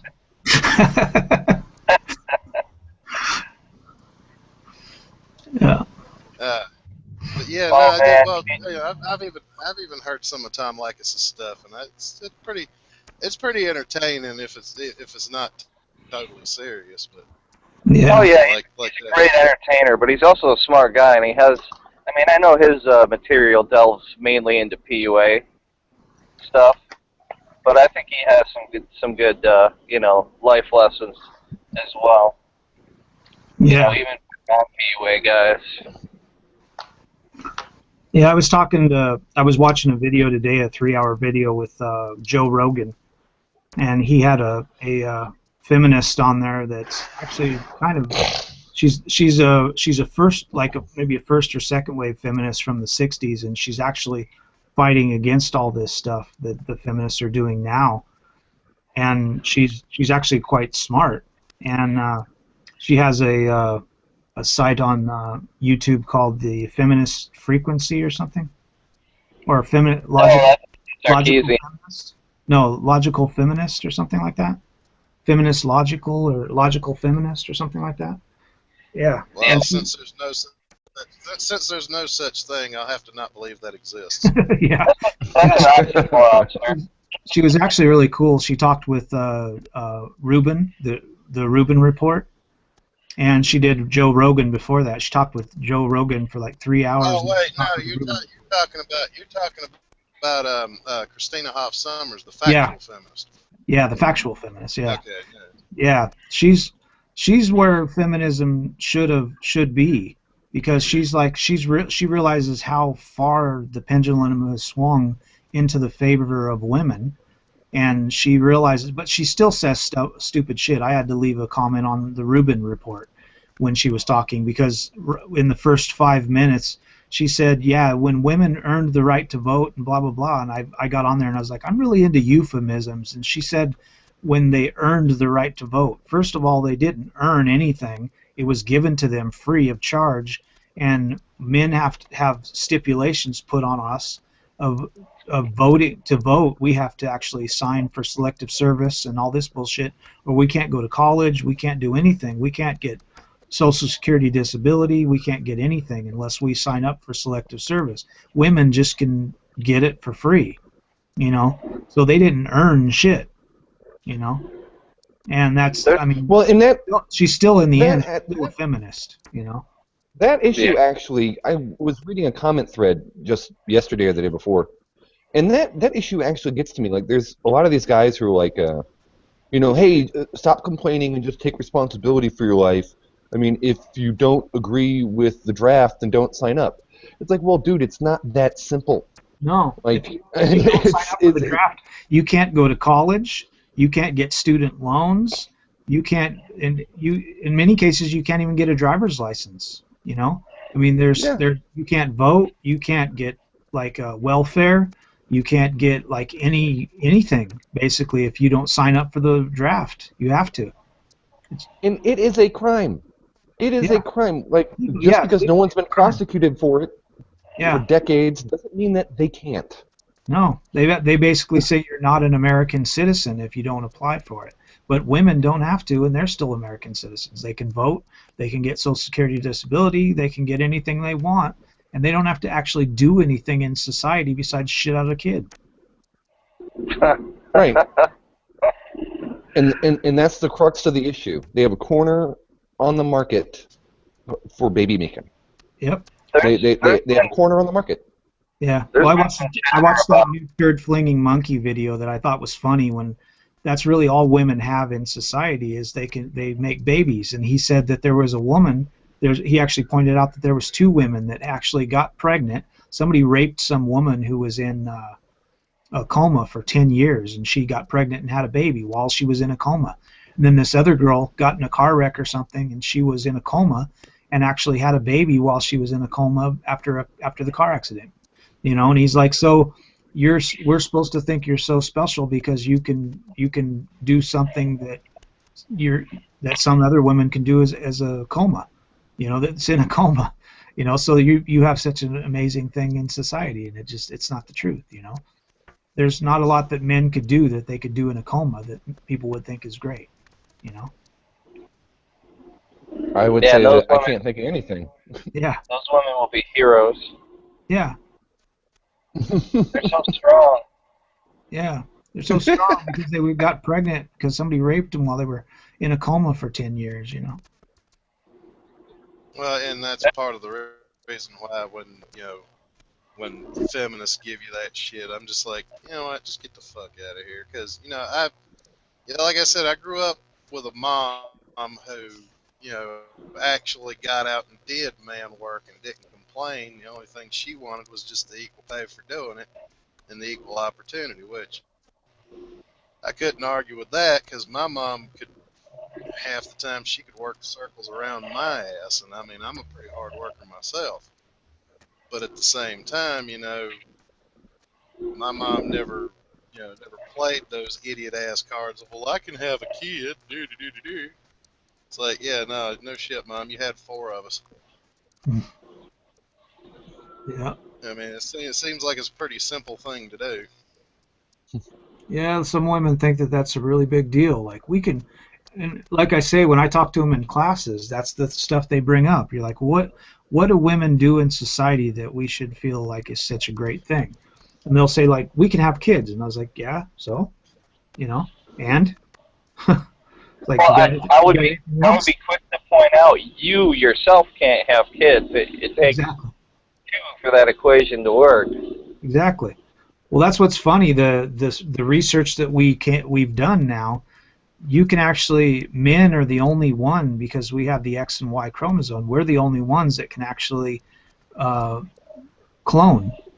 We can clone basically males and females, but females can only clone females. So basically the society would end, with them. So you can only do a true continuation of society through cloning if you have a male. So basically we're the only ones that could really, when they say we don't need men, within like a couple generations, if men were gone, there would be no fucking human society. Yeah, because you couldn't leave women to do it because they wouldn't fucking do it. No. Most of them don't have the science education anyways to keep it up for 20 or 30 years, Well, even Star Trek had a few episodes on that. Like, yeah, like a civilization based on cloning is doomed to fail. Yeah. It's pretty much doomed, no matter how you work it. That's the thing. It's getting to that point now because people are just the feminists have taken over so much that people there's not really much left of society, and people are scrambling to try to figure out what they can do, what to do to keep it going, and like they're trying to come up with alternative ways to make things work. Well, and feminists have that thing where it's like, oh, if we the extreme ones have that thing where, oh, if we cut the male population down to 10%, there would be no wars, and blah, blah, blah, and women would be in charge. And it's like, yeah, no, if you did that, the human race would be extinct within about 5-10 years. Oh, yeah, less than that. While it was on the way down to 10%, it would be extinct. You couldn't get the male population of the Earth down to 10% and actually still survive. It just wouldn't work. And if you did, all of the men that were left would be slaves to the women, because basically you would be sexual slaves. They would only use you to procreate. That would be all that you would. And you wouldn't be married. You would be basically used for sex, which might be fun. You would be used for sex with women, for hundreds of women, but you would probably be most of the time not fucking Jennifer Aniston. You'd be fucking Big Red. Yeah. The problem is, though, you probably wouldn't even get to have sex. It'd probably milk you like a fucking cow for your sperm, and just leave it at that. Yeah, that's the thing. But a bunch of prostate massage. That sounds terrible. Yeah, that's all it would end up being. It wouldn't be. That's what they're wanting, though. They want a society where women control it, and they don't realize women have always controlled it. Men built everything that there is in society. The reason why society is where it is right now is because of men, and you can't make that not true. No matter what you try, you cannot make that not true. That's a fact. Well, the funny thing is, if the male population was ever down to 10%, the cry women would still make is, where did all the good men go? Yep. Where'd all the good men go? Where'd they all go? I don't know. I don't understand. If you want the good men, bitch, get a shovel and head down to the cemetery. You might dig one up somewhere. It's like, all we got left is these 10%. This 10%'s a bunch of assholes. I don't like them. Like, where'd all the good ones go? I don't know. And they keep all the alpha jerks to reproduce with. Well, that's the ones they probably wouldn't want to keep, because those guys wouldn't put up with a lot of the stuff, because they just want to, they don't want to deal with a lot of women's bullshit, which is why they get pregnant by those guys and then have the nerdy computer, guys take care of their kids. That's something we found that I talked about in the last podcast, where we found that 64% of men in America are raising children that aren't theirs. And that. Oh, really? Yeah. And and this is the thing, what you need to understand about that. This is only what they've figured out, what they found out accidentally, what doctors have found out accidentally. But this isn't, I'm not talking about men who have married some woman that has kids. I'm talking about a man that's married a woman and she's told him she was a virgin, and they're married now and they've been married for 10 years and they have 2 or 3 kids, and one day one of the kids gets a broken leg or something like that, and he has to go in and he gets a blood test with their family doctor, and he brings the mother in and tells the mother that her blood type and the children's blood type don't match the father's blood type. That's 64% of American women. They've basically went out and they've actually found somebody else that they want to procreate with because they don't want to have children with their husbands. They're not. They don't. Wow, man, that's just. They don't want you. That's just depressing. Yeah, and that's the problem. It's a fact. It's a logical fact, and that's the things that, like when feminism talk about men, I'll bring up shit like that, and they don't have anything to say about it.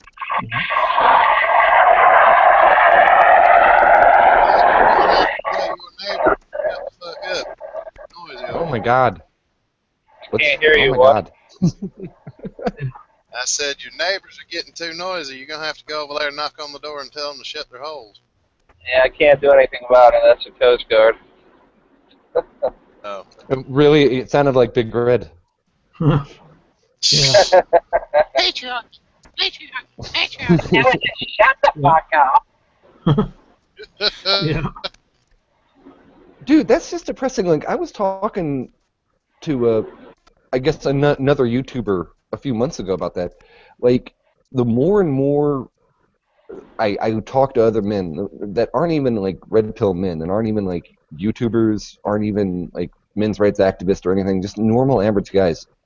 The more and more I talk to them, the more and more I hear stories that make us all say, like, why on earth would any guy get married?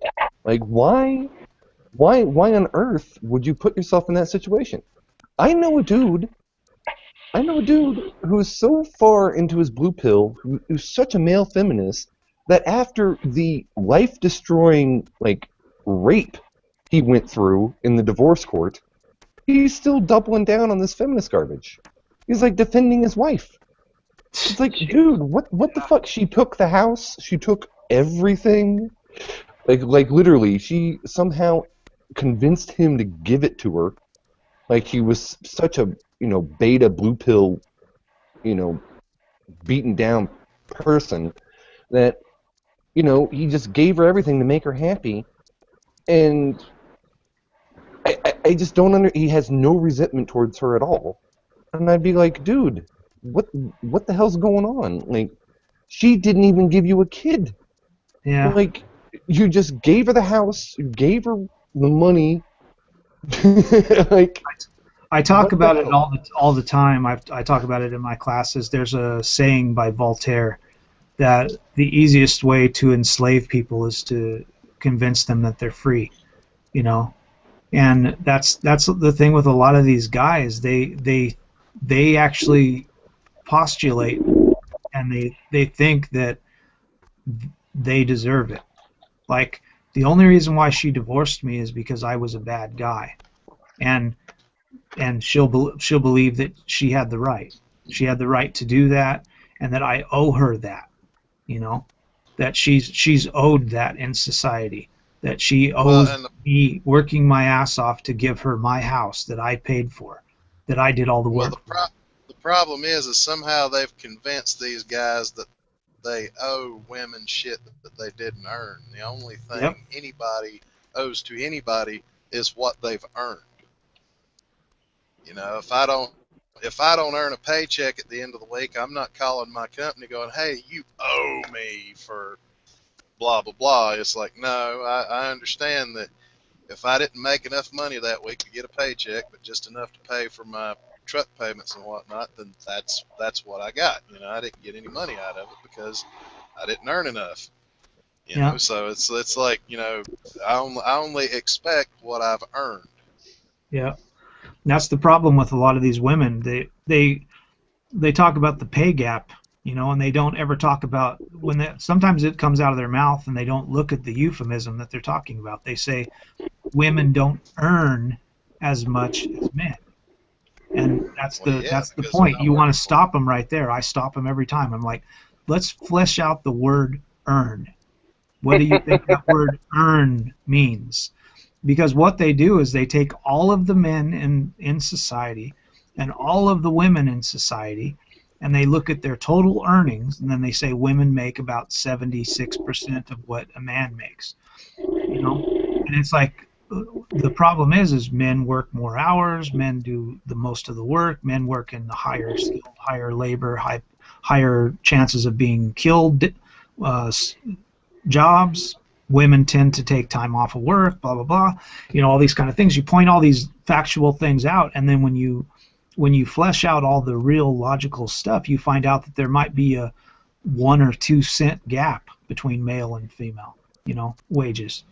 So they don't, and they can't really, they don't really understand the euphemisms they use when they say women don't earn as much as men. And I'm like, after we get done talking with it for about an hour and a half, I say, and you were right, women don't earn as much as men.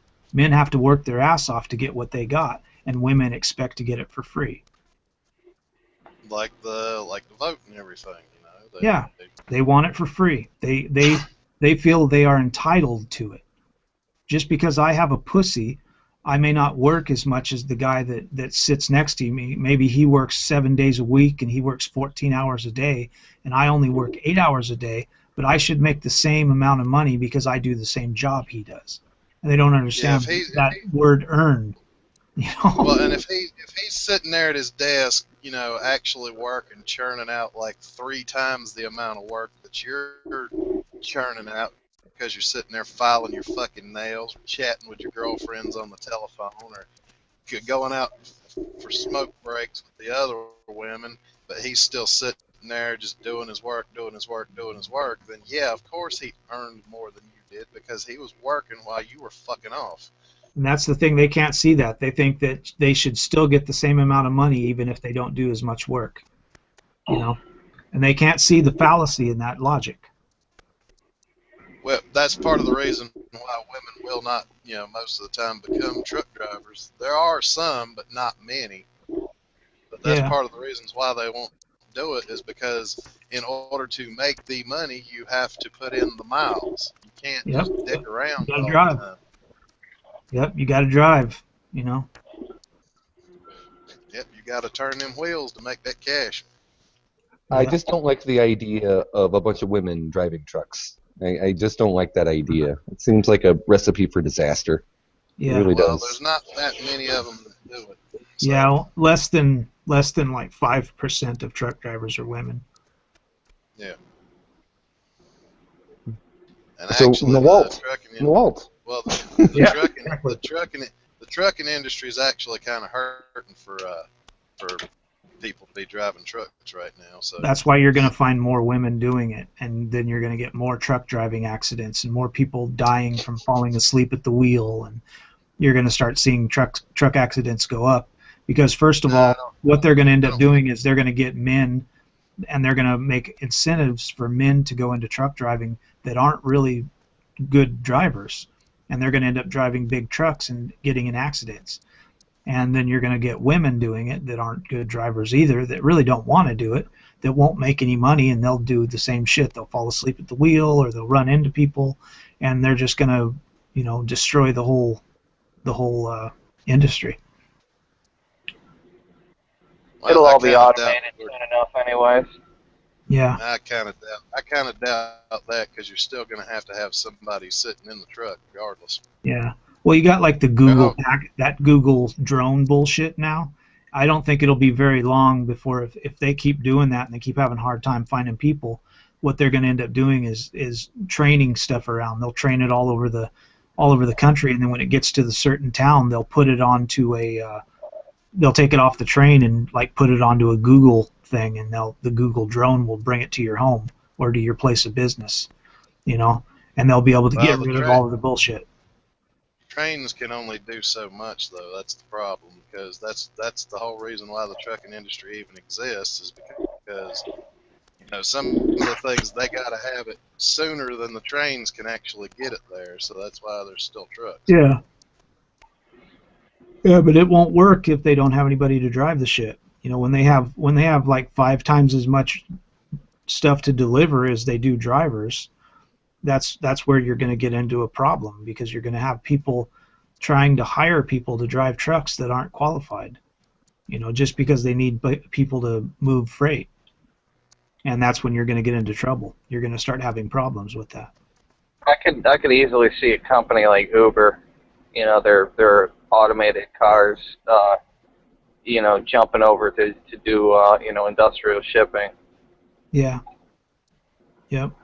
Well, like you got the guys that deliver packages in their cars and stuff. It could be a whole revolution for Americans, where they hire people and people open up companies where they run to the train docks and they grab a bunch of shit in their vans and they take the shit and deliver it like a UPS driver and shit. So it could be a whole way to make money. But that's the thing. The women are going to end up doing this.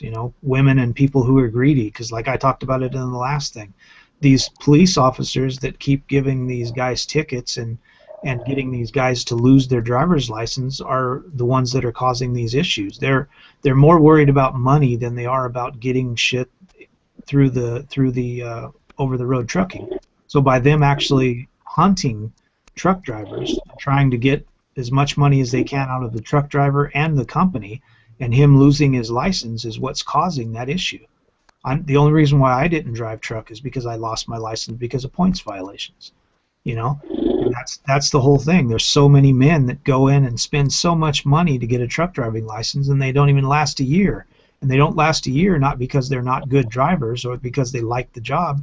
They do it because they drive through some small little shithole rat fuck town, and the guy gives them a ticket, and then he gets a point off his license. And because you're driving 100,000 miles a year, you end up driving through 100,000 towns like that and get tickets. And all it takes is for you to get like 3 or 4 tickets, and now you don't have a driver's license.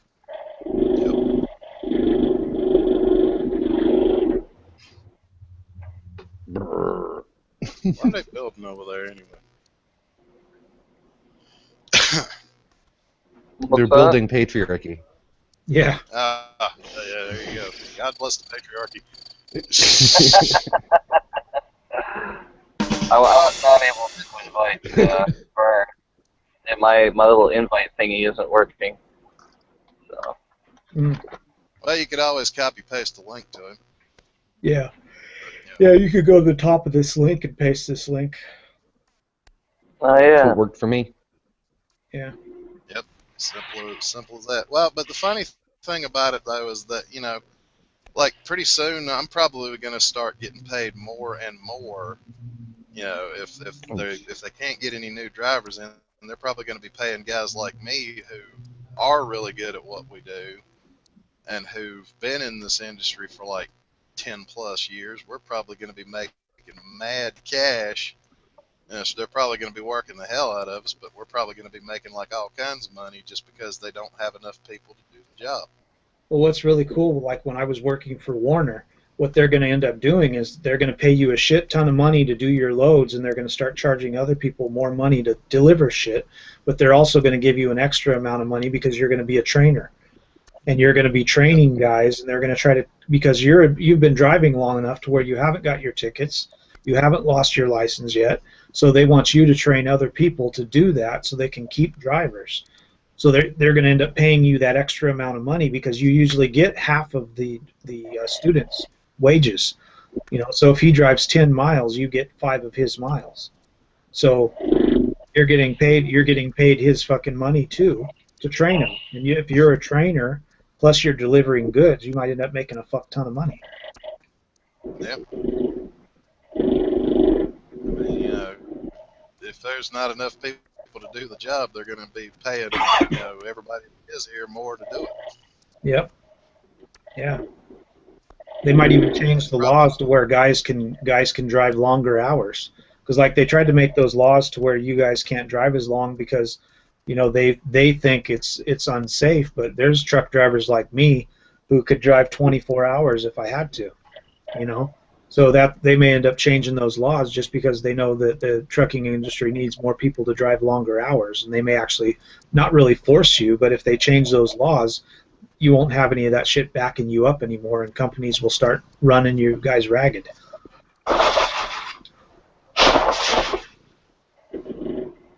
I mean, And that'll actually cause more accidents and cause more shit if that happens.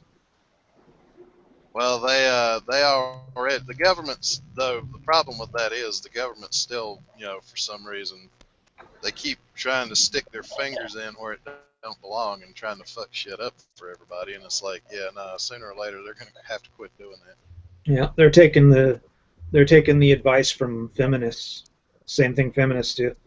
They stick their nose into places where they don't belong and places where they don't even come, you know. And they still want to tell those people what they can and can't do with their places. That's what happens. You get people in that don't know shit about the job trying to tell you how to do the job. Yeah. Oh. I think the morning's catching up with all of us. We're all getting all kinds of quiet. Yeah. Yeah, man. I had an 8-hour turnaround. I got off work at like fucking midnight, and then I had to come right back here at 6 o'clock in the morning. So. Yeah. Fucking patriarchy, man. Fucking patriarchy. Yeah. Jesus. We need to talk to the patriarch godfather. Who's that, Barbarossa? Yeah. Yeah. That fucking male privilege, man, gets you every fucking morning. Hang on, guys. My male privilege is itching. Yep. Male privilege is itching. Yeah. Yep. Yeah. I have to scratch my male privilege a little bit there. I'm gonna readjust my male privilege.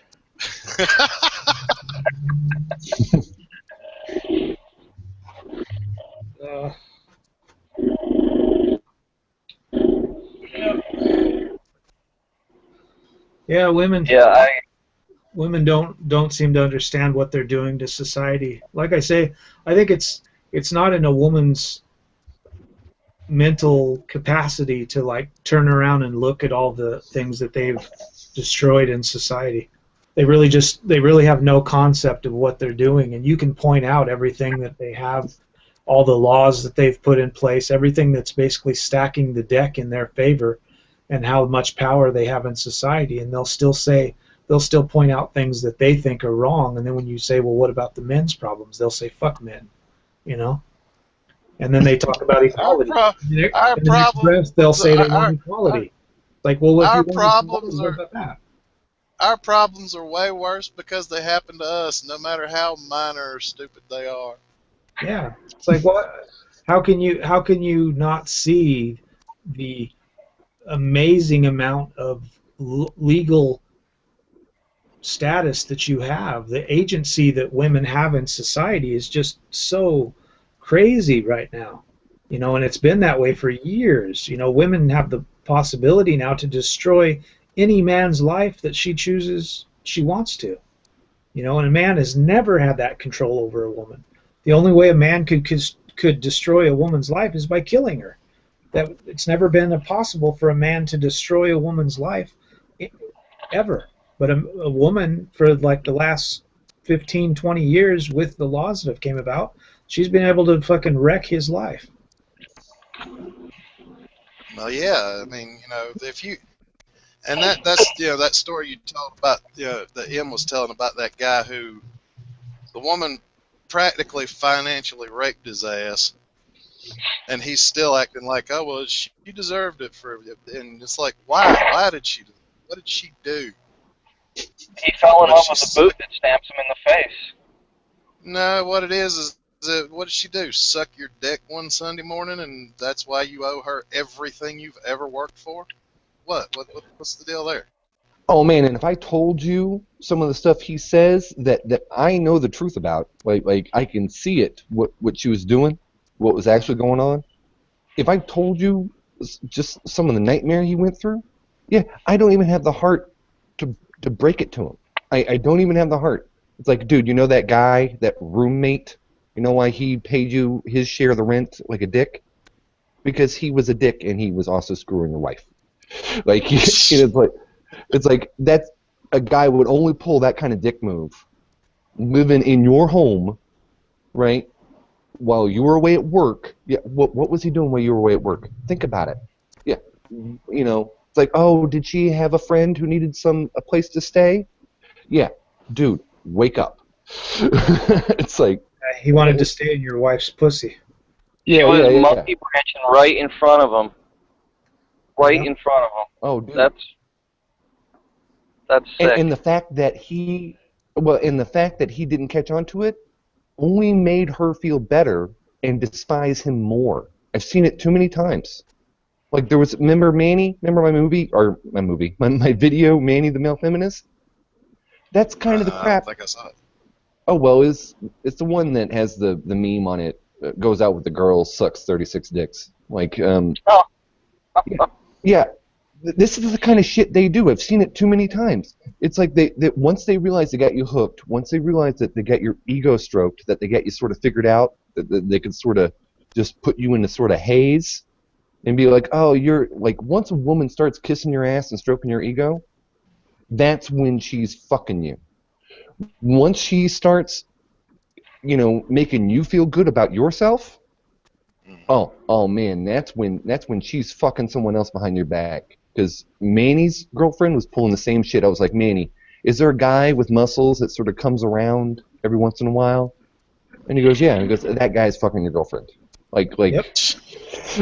like that guy. Does she tell you she doesn't like guys with muscles and guys with big dicks? Yeah, like the guy with muscles has a big dick, and she's telling you she doesn't like that because she doesn't want you to catch on, Manny. Yeah, that's how they always are. That's the thing. Women are not smart enough to cover that shit up, but they think men are dumb enough to not see it. And we are. Most men aren't smart. The only reason they think that men are dumb enough to believe that is because most of them are actually stupid enough to believe that. Yep. Well, I mean, it's just, once I have it figured out, it's really kind of sad. And once I got it figured out, it's really kind of sad. I mean, women have lost their mystique for me, and I keep trying to give them another shot, and occasionally things will work out. Like last night, I came across this girl who was reading a book, and I forget what the book was, but it was on a topic and by an author. I was like, women's studies. And I was like, what are you reading? And she kind of could sense I was setting her up for something, right? And what was funny is she didn't want to say, even though the cover of the book was right there. And I was like, so what do you study? What do you study? And she didn't want to say gender studies. She didn't want to say it. I was like, oh, come on, what are you in college for? What are you studying? She was like, oh, nothing, don't worry about it. It's like, so we're kind of getting to a point where they'll take a gender studies course and a gender studies degree, but they won't admit to it. Yeah. It would be like a guy studying porn. It's like, what are you majoring in? Don't worry about it. Well, I'd say that gender studies like degree or the gender studies program in most colleges right now are getting to the point where only about 10% of women can be involved in it and not see how it's completely idiotic, you know. Well, it's just fun. It's just funny that you don't even have to call them out. You just have to be like, "Oh, what are you studying?" And they're like, "Oh, nothing. Don't worry about it." Yeah.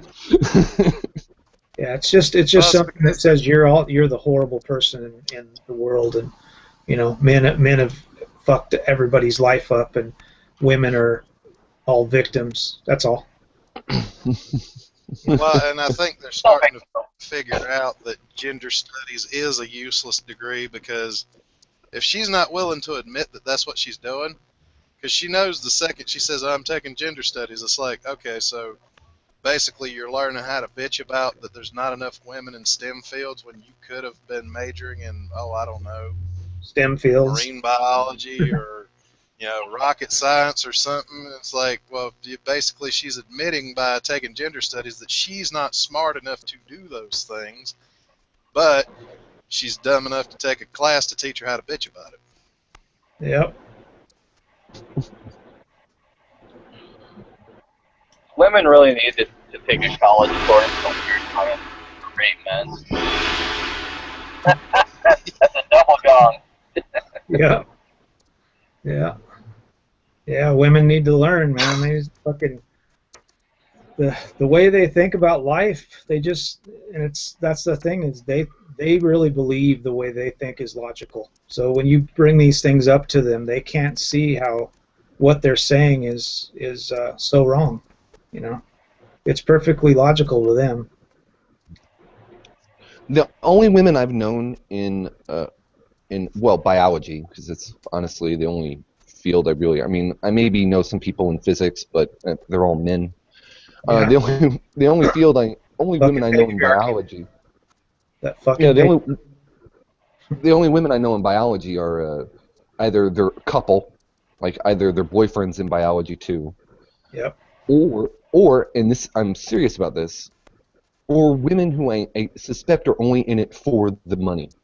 Like, there was one single girl who I knew who was getting a marine biology degree, actually aquatic biology, and she was a stripper. Yep, gotta put yourself through college some way. I can't say like how many male strippers there are that put themselves through college, right?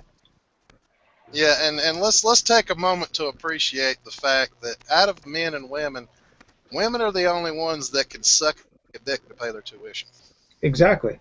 I talk about it all the time in my classes that like when a woman moves to a foreign country, that's the first thing they think of doing. Like if I move to a foreign country, I have so many skills and so many degrees and so many things I can do. I think about all the, I could build houses, I could work on cars, I could be a welder, I could do all this stuff. The first thing I think of doing is not becoming a male stripper or selling my body. But that will be the first thing a woman goes to. They'll go to some foreign, like California or something, and the first thing they think of doing is, well, I guess I want to be a star, but I guess I can't really be a star, so I guess I'll do porn, And it's like, that's not something that any men, that's not even something that would come across our table. We wouldn't even think of something like that. But that's the first place their mind goes. And then they talk about misogyny. They talk about misogyny. It's like, you're doing it to yourselves. You're objectifying yourself, because the only thing you can think of to do when you get into a situation where you need money is sell your body. And that's not like a man will sell his shit. Like if I need money, I'll go sell my car, or I'll sell some music equipment, or I'll do something like that. I won't sell my body. Well, in any job you do, you're technically selling your body, but yeah, women are the ones that can get away with doing like 20 minutes worth of work, i.e. sex, and make like probably twice what the dude would have made for an hour's worth of actual work. Yeah, exactly. Oh, way more than twice. Oh yeah, way more than that. Yeah. Most strippers, depending on where they're stripping at, they can go strip for like one night and make like $300 or $400 in a night. Well, yeah, technically, I was lowballing it, but at the same time, I mean, just to give you an idea, a woman sucks a dick for 10 minutes and then makes like 40 or 50 bucks off the guy, whereas some guy's working and he's maybe making, if he's lucky, about $15 to $20 an hour for actual work, and he has to be there for the whole stinking hour. Yeah. Yeah, woman gets paid a one-time fee to fuck some guy, and if she can make him come quick, she gets more money. So they'll purposely try to, like, you pay for a prostitute. If she can get you to come in like a couple minutes, then she can like get your money and walk out. And here's the funny thing about feminist psychology. They make it sound like that's such a terrible profession. They make it sound like they make it sound like women don't do that crap for free. They make it sound like women don't enjoy doing that. They make it sound like, you know, like, oh my God, she is a sex object. They make it sound like women don't dress up, put makeup on, to be attractive sex objects.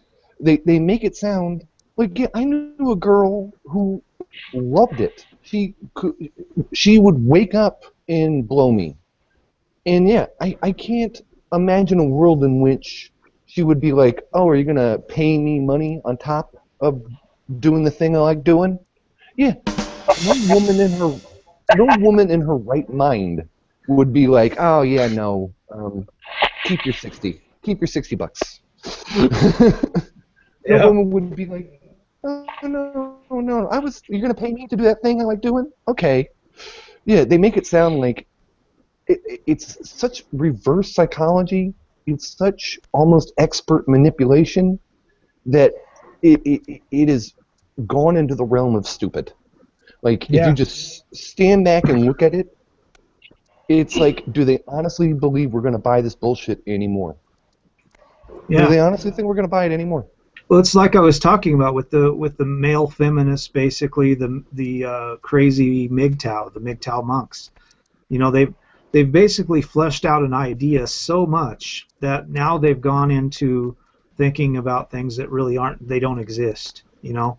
And that's the way a lot of these feminists are. They've already gone so far past like reality that they can't see anymore the reality of what they were talking about before. Because like there's the first wave feminist, and then the second wave, and now the third wave, and these third wave feminists don't even study about the first wave feminism. They pull out bullet points and they cherry pick things that they did, but they don't understand the real concept of what it meant, and therefore they're off on some tangent that doesn't mean anything, and then we get manspreading, you know, where it's just stupid. It doesn't mean anything, and it's fucking retarded. Hey guys, I'm gonna have to let y'all go. Okay. It's nice talking with y'all. Yep. See you later.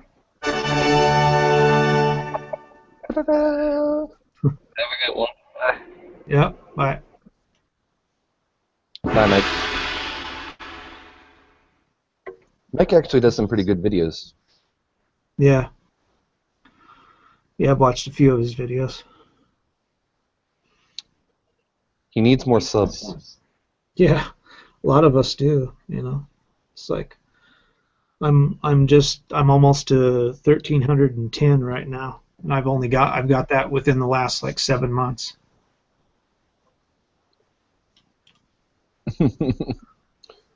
About 7 months ago, I only had like 110 subs, and that was because I was doing music stuff, and I had my channel for 8 years, and then somebody asked me something about the MGTOW life, and I made a video on MGTOW, and then all of a sudden, you know, here I am 7 months later with 1,300 subs. Yeah, I've noticed a lot of people. How should I say?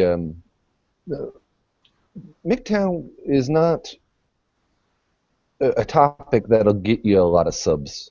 Like I noticed, like once a person, like I suspect Sandman, once he breaks 50,000, is gonna drop the MGTOW label. Yeah. I noticed once anyone gets over a certain amount of subs, they just sort of drop it. Well, once you get to a certain point like that, you start getting so much hate, and you get a lot of vitriol from a lot of the feminists. They start hunting you, you know, and you start getting like a lot of like strikes on your page where women will watch your videos and you have some real shit to say, and you know, which Sandman doesn't normally, and they'll decide that they're gonna, you know, fuck up your video by putting a mark on it, you know, and reporting it and saying it's saying something that it's not, you know. So once you get to that point, you're going to get that shit like every day. Every video you put up, you're going to get like 16 strikes on it. And within the first hour you put it up, you get like 100 dislikes, you know, that kind of shit. You know, and that's just how feminists are. They're not logical. They won't even watch the video. They'll just click on your video and put dislike just because it's a Sandman video. You know, so that's why a lot of them do it. They change what they're talking about because they get away from talking about subjects that'll get them a lot of dislikes and get a lot of shit, so they can continue to build their channel. Well, I've noticed like even Barbarossa and Stardust, they only have like maybe 8,000 subs, maybe. Yeah. And that's after years. I mean, they've been doing this for 2, 3, 5 years, maybe. Yeah. And well, it's like with me. I'm probably going to get around that same amount, but I find it, the people that do a lot of those videos where they script them, you know, they write the scripts and they have this whole, they talk very, you know, pompous, and they get very like uppity. They speak very like they're reading a book. You know, they're very, very I don't know what, like pedantic. You know, they're very like I'm so smart. Those kind of people. It's just, most people find that kind of annoying. Like when you hear a British person that's in Parliament talking, you just want to smack them in the face. You know, so a lot of these guys that have that style of talking, it's hard to get, you know, normal like 22-year-old guys that are out of high school that need to hear this information to get them to listen to you and to sub to you. Today we'll be reading from the book of MGTOW, chapter 9, verses 1 to 10. Yeah, exactly. It's like nobody wants to hear that. You know, that's why, like, I worked my whole career. I've been teaching since the 90s, since the early 90s, and I've only had my PhD since 2014 in December. But I worked my whole career to not get that kind of pompous act where when I'm in college and I'm teaching and I'm a professor, I don't come across as some, you know, asshole that's like, listen to me because I'm so smart. You know, that I don't want my students to think that. I want them to think I'm very smart, and that I'm actually smarter than I lead on to be. You know, and that I actually know more than I do, but I can actually talk to them and talk to them like their friends would talk to them. And I could sit down there and have a conversation with them like a normal person and not start pulling out facts out of my ass because I've read 15,000 books, you know, like these guys can. You know, because that, when it comes down to it, that stuff doesn't help you in life. You know, I could read 10,000 books and all I'd have is a lot of books I've read. You know, I want to actually have something to talk about that people want to hear. You know, so I'm not going to spend my whole life trying to show people how smart I am. You know, you show people how smart you are by something you do, not something you say. You know, and a lot of these guys think I can just say some smart shit and everybody will think I'm smart, and that's a feminist mind. That's a feminist mindset, to think like all I have to do is say something and everybody will think I'm great. Well, one thing I've noticed is like, okay, so like a year ago, the feminists went after Vincent. I'm not sure if you know who that is, No, but I never heard of him. well, he's just a guy who does videos on just stuff like, you know, how to garden, how to cook, how to, like, you know, lead a single bachelor life, you know. Patriarchy. Well, the feminists went after him, and Yeah. what I noticed is, like, they didn't go after Sandman, they didn't go after Stardust, they didn't go after anyone that could fight back. They went after the one guy who literally says nothing about feminism. Yeah. The only thing about women Vincent ever says is, you know, hey, I'm not interested. Thanks, I'm too old. I've been down that road. Thanks, but no thanks. Yeah, that's enough right there. That's fucking patriarchy, fucking misogyny. You know, that's women shaming. You know, they love to point out anything that can make them a victim. You know, that's their go-to. If they think I can be a victim, that's the easiest thing for them to do. You know, they will. That's the problem I have with talking with a lot of women, is you'll get into a conversation with a woman and they're not listening to anything you have to say. That's how you can tell really easily. They're looking for anything that you're saying for them to jump on. They want to jump on you and say like, oh, you just said this and that, and you're a misogynist, and blah, blah, blah. That's all they care about. They're not interested in facts. So you can't have a logical conversation with them because they're looking for things to call you out on, you know? And that's all they want. And they want to play the victim card, even if it's somebody else's victim card, you know, like the women saying something about the Indians, and, you know, somebody saying something about blacks, and then you look around the room and there's not a black in the room, and some woman stands up and says, you said something about blacks, and that's blah, blah, blah. It's like, you know, are you their fucking interpreter or something? What the fuck are you talking about? You know? And they actually think they have a point, and that's the problem. They don't have a point. Their point is not making a point. Well, exactly. That's all feminism's ever been. Well, that's how feminism's been about since the 90s, I would say. Yeah. Their point is not having a point, you know. Their point is not having. Yeah, they just want attention. I think that's their point. Yeah. You know, they just want. I think what it comes down to with women, they just want somebody to listen to them. A lot of these feminists, we all talk about the feminists, the really hardcore ones like Big Red and stuff, are people you wouldn't want to even get your dick close to them. You know, you wouldn't want to even smack them in the face with your dick. You wouldn't want to dick slap them. And they are pissed off about that. They're pissed off that they want to point out misogyny when nobody would actually do any misogyny to them because they're not sexy, they're not pretty, they're not anybody that anybody would say like, wow, I want to sleep with her. Most people would be like, what the fuck, you know? They don't want anything to do with them, and they are pissed off about that. So they have they want to come out and tell everybody how bad men are and how bad it is, and all it is they're projecting. They're just pissed off that no men, when they go into a bar, no man looks at them and says like, wow, I want to take her home and fuck her.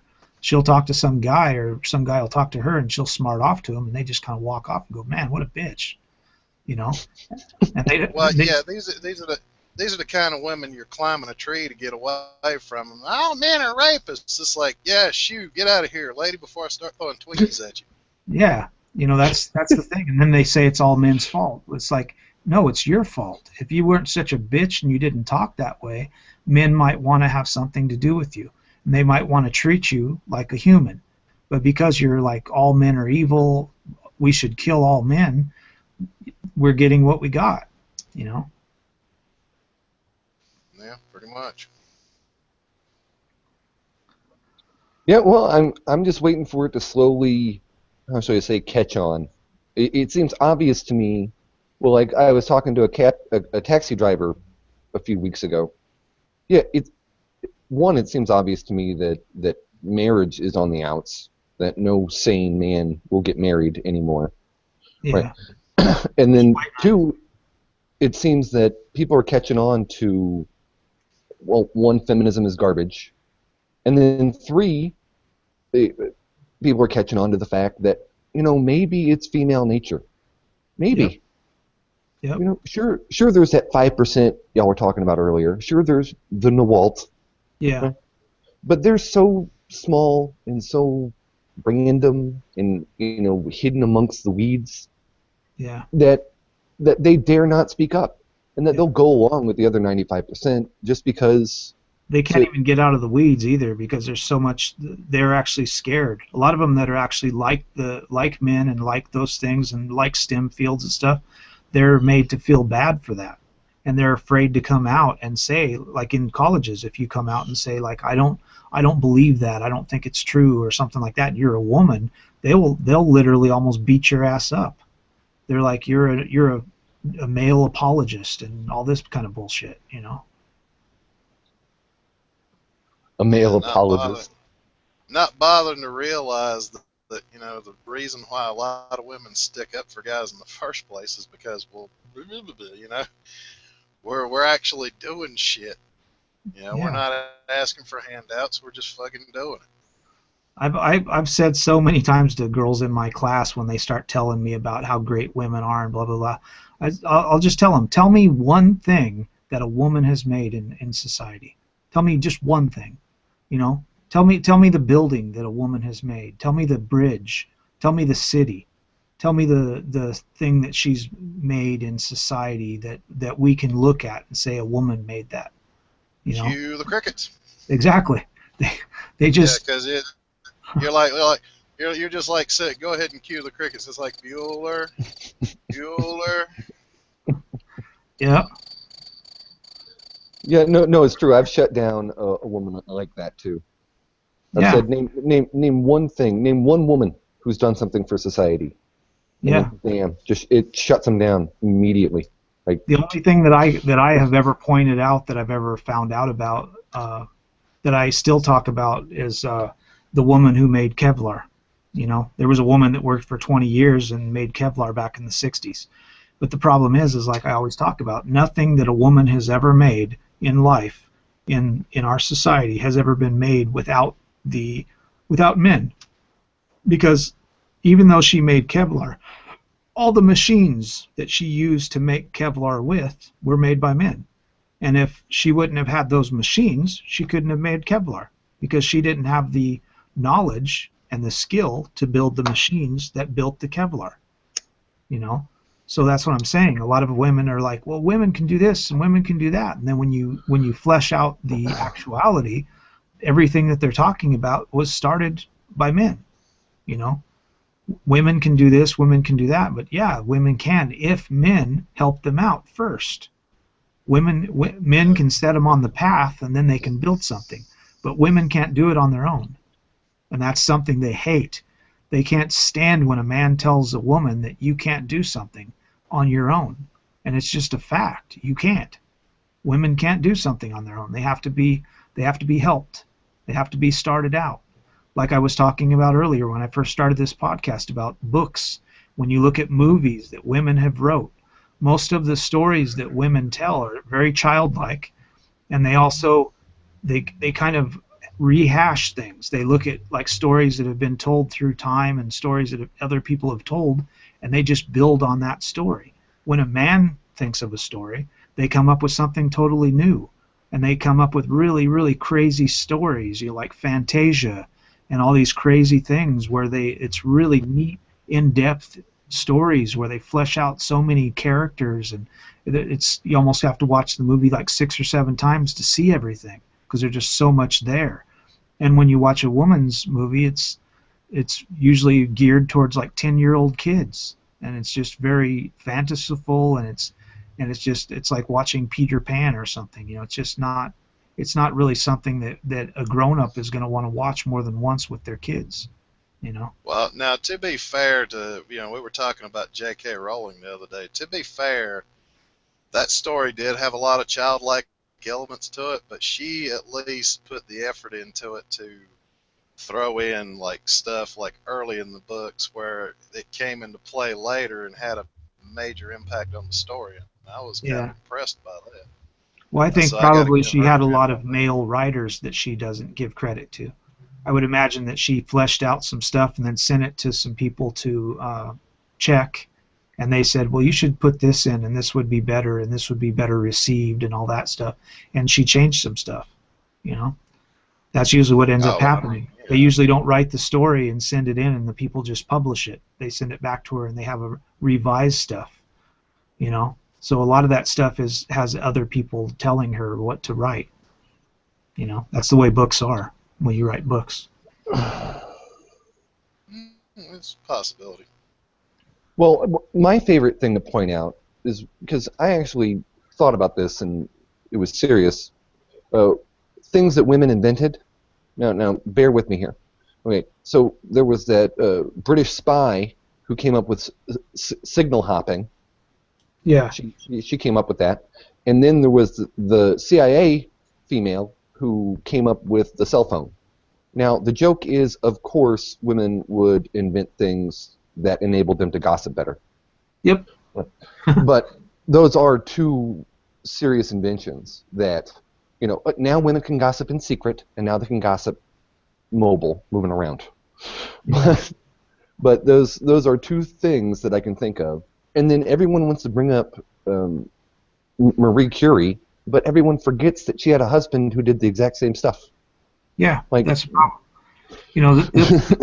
The biggest thing that I talk about is, like, it's kind of one of those things where people we flesh this out all the time in classes, where I'll get up on the board and I'll put up, like, 1 through 10, you know, and we always have these things where we have these exercises in psychology class where we, you know, you do the pros and cons of an idea, you know, like what's the bad and what's the good. And you'll look up there, and I'll say, let's just do a simple exercise. I'll say, tell me things that women have made in society to better society. And like you just said, I've come up with 3 things. We've came up with the cell phone and this deal that you were talking about, and then we came up with the other thing that I said. So I'd put those 3 things up on the board. And then after you get past like 4 or 5 things, they can't think of anything. And then I'll go to the men's side and I'll say, okay, tell me things that men have made.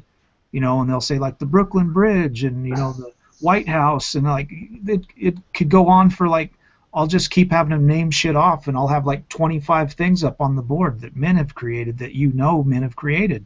And I say, so what's the what can we get from that? You know, what can you, when you look at that, how can a woman or a feminist say that men have no use in society when everything that has been built or made is from a man?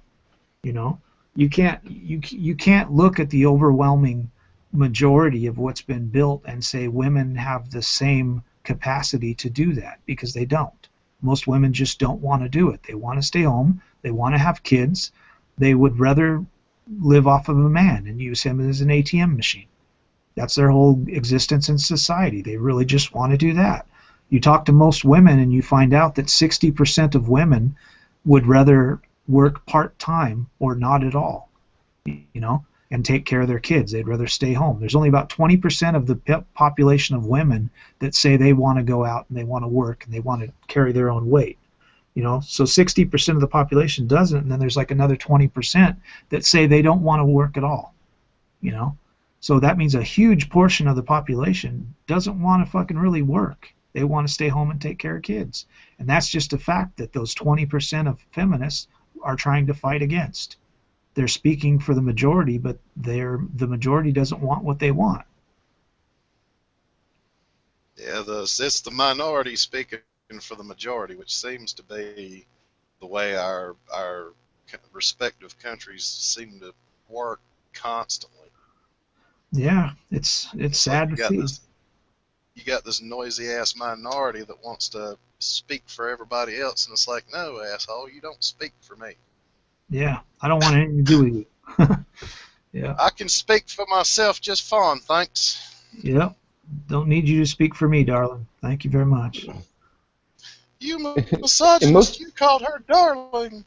Yeah, I can do that. I'm trying. Oh, man, I can't tell you how many, I guess it's just the South, but I didn't notice how odd it was until after MGTOW, and then I started going back out.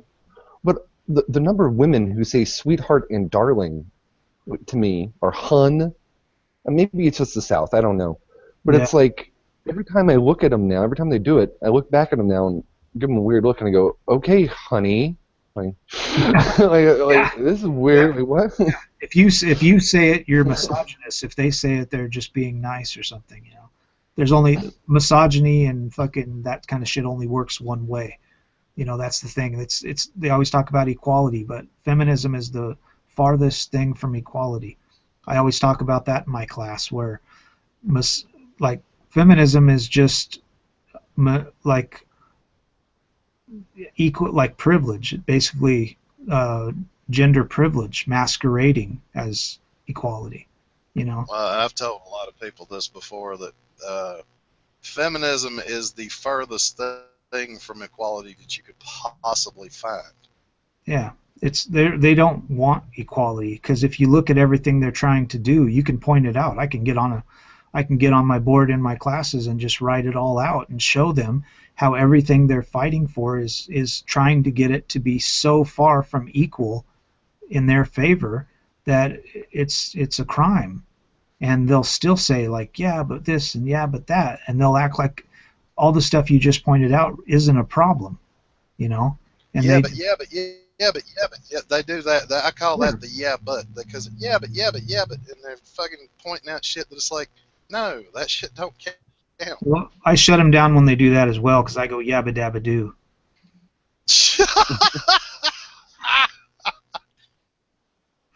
But that's what they do. They'll sit there and start the yeah, but, and you're just like, no, there is no yeah, but. There's just period, end of story. There's this, and this.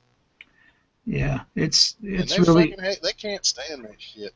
Yeah, well, that's what really gets tired, and that's why a lot of men are getting out of the teaching industry, because when you go to college nowadays, there's so few men in classes. It's so hard for us to teach because our classes are like 70% women, and there's very few men in the classes. And like I say, about 10% at least of the women in your class will be feminists or feminist sympathizers, and a lot of the men that are in your class will be white knights. So if you have anything to say about feminism or feminist ideology, they'll fucking come at you like a fucking, python. They're fucking. Well, that's why you need to start shining a very bright spotlight on certain ones and let them stick their own foot in their mouth. That's what I usually do. That's why I say when they talk in my classes, I'll let them talk, and they'll usually talk for like 10 minutes about all this bullshit.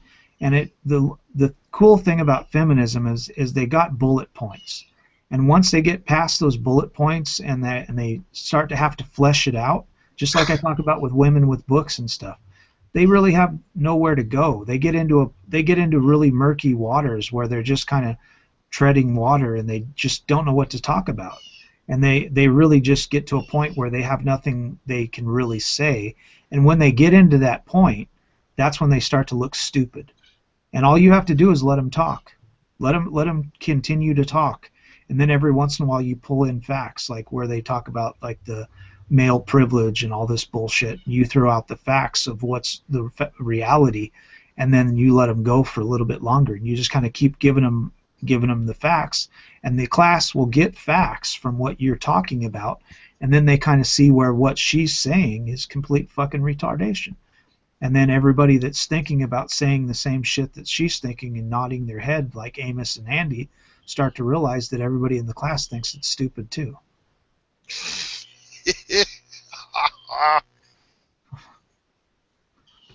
But that's where it really gets funny is, when you can pull that on them,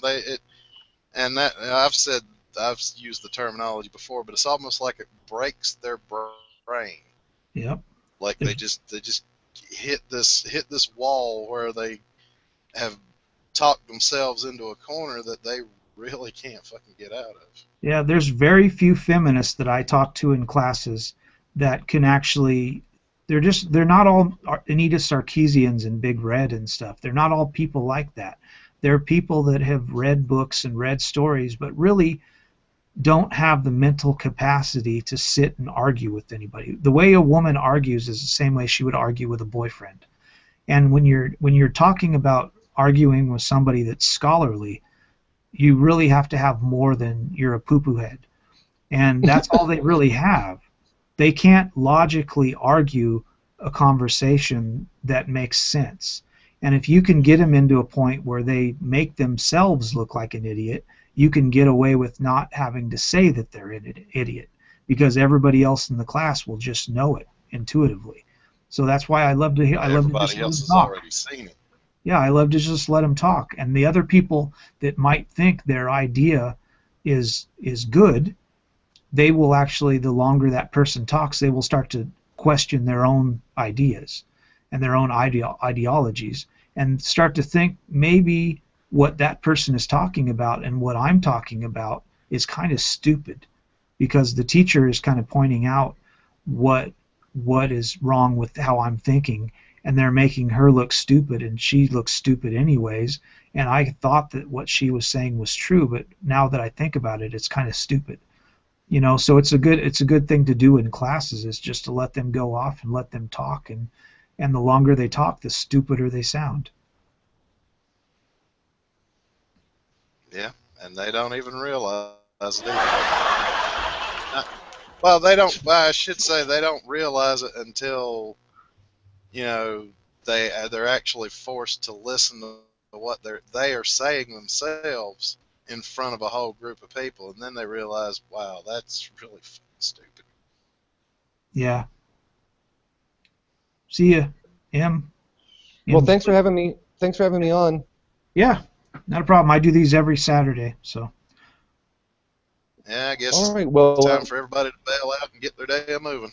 Yep, it's already been in 3 hours. Well, 2.5 hours on Two the and a air. half, yeah, 2.5 hours. Yeah. Yeah. All right, Yeah. well, bye, guys. I got to go eat. All right. All right, All right. catch you guys later. Cool. Bye.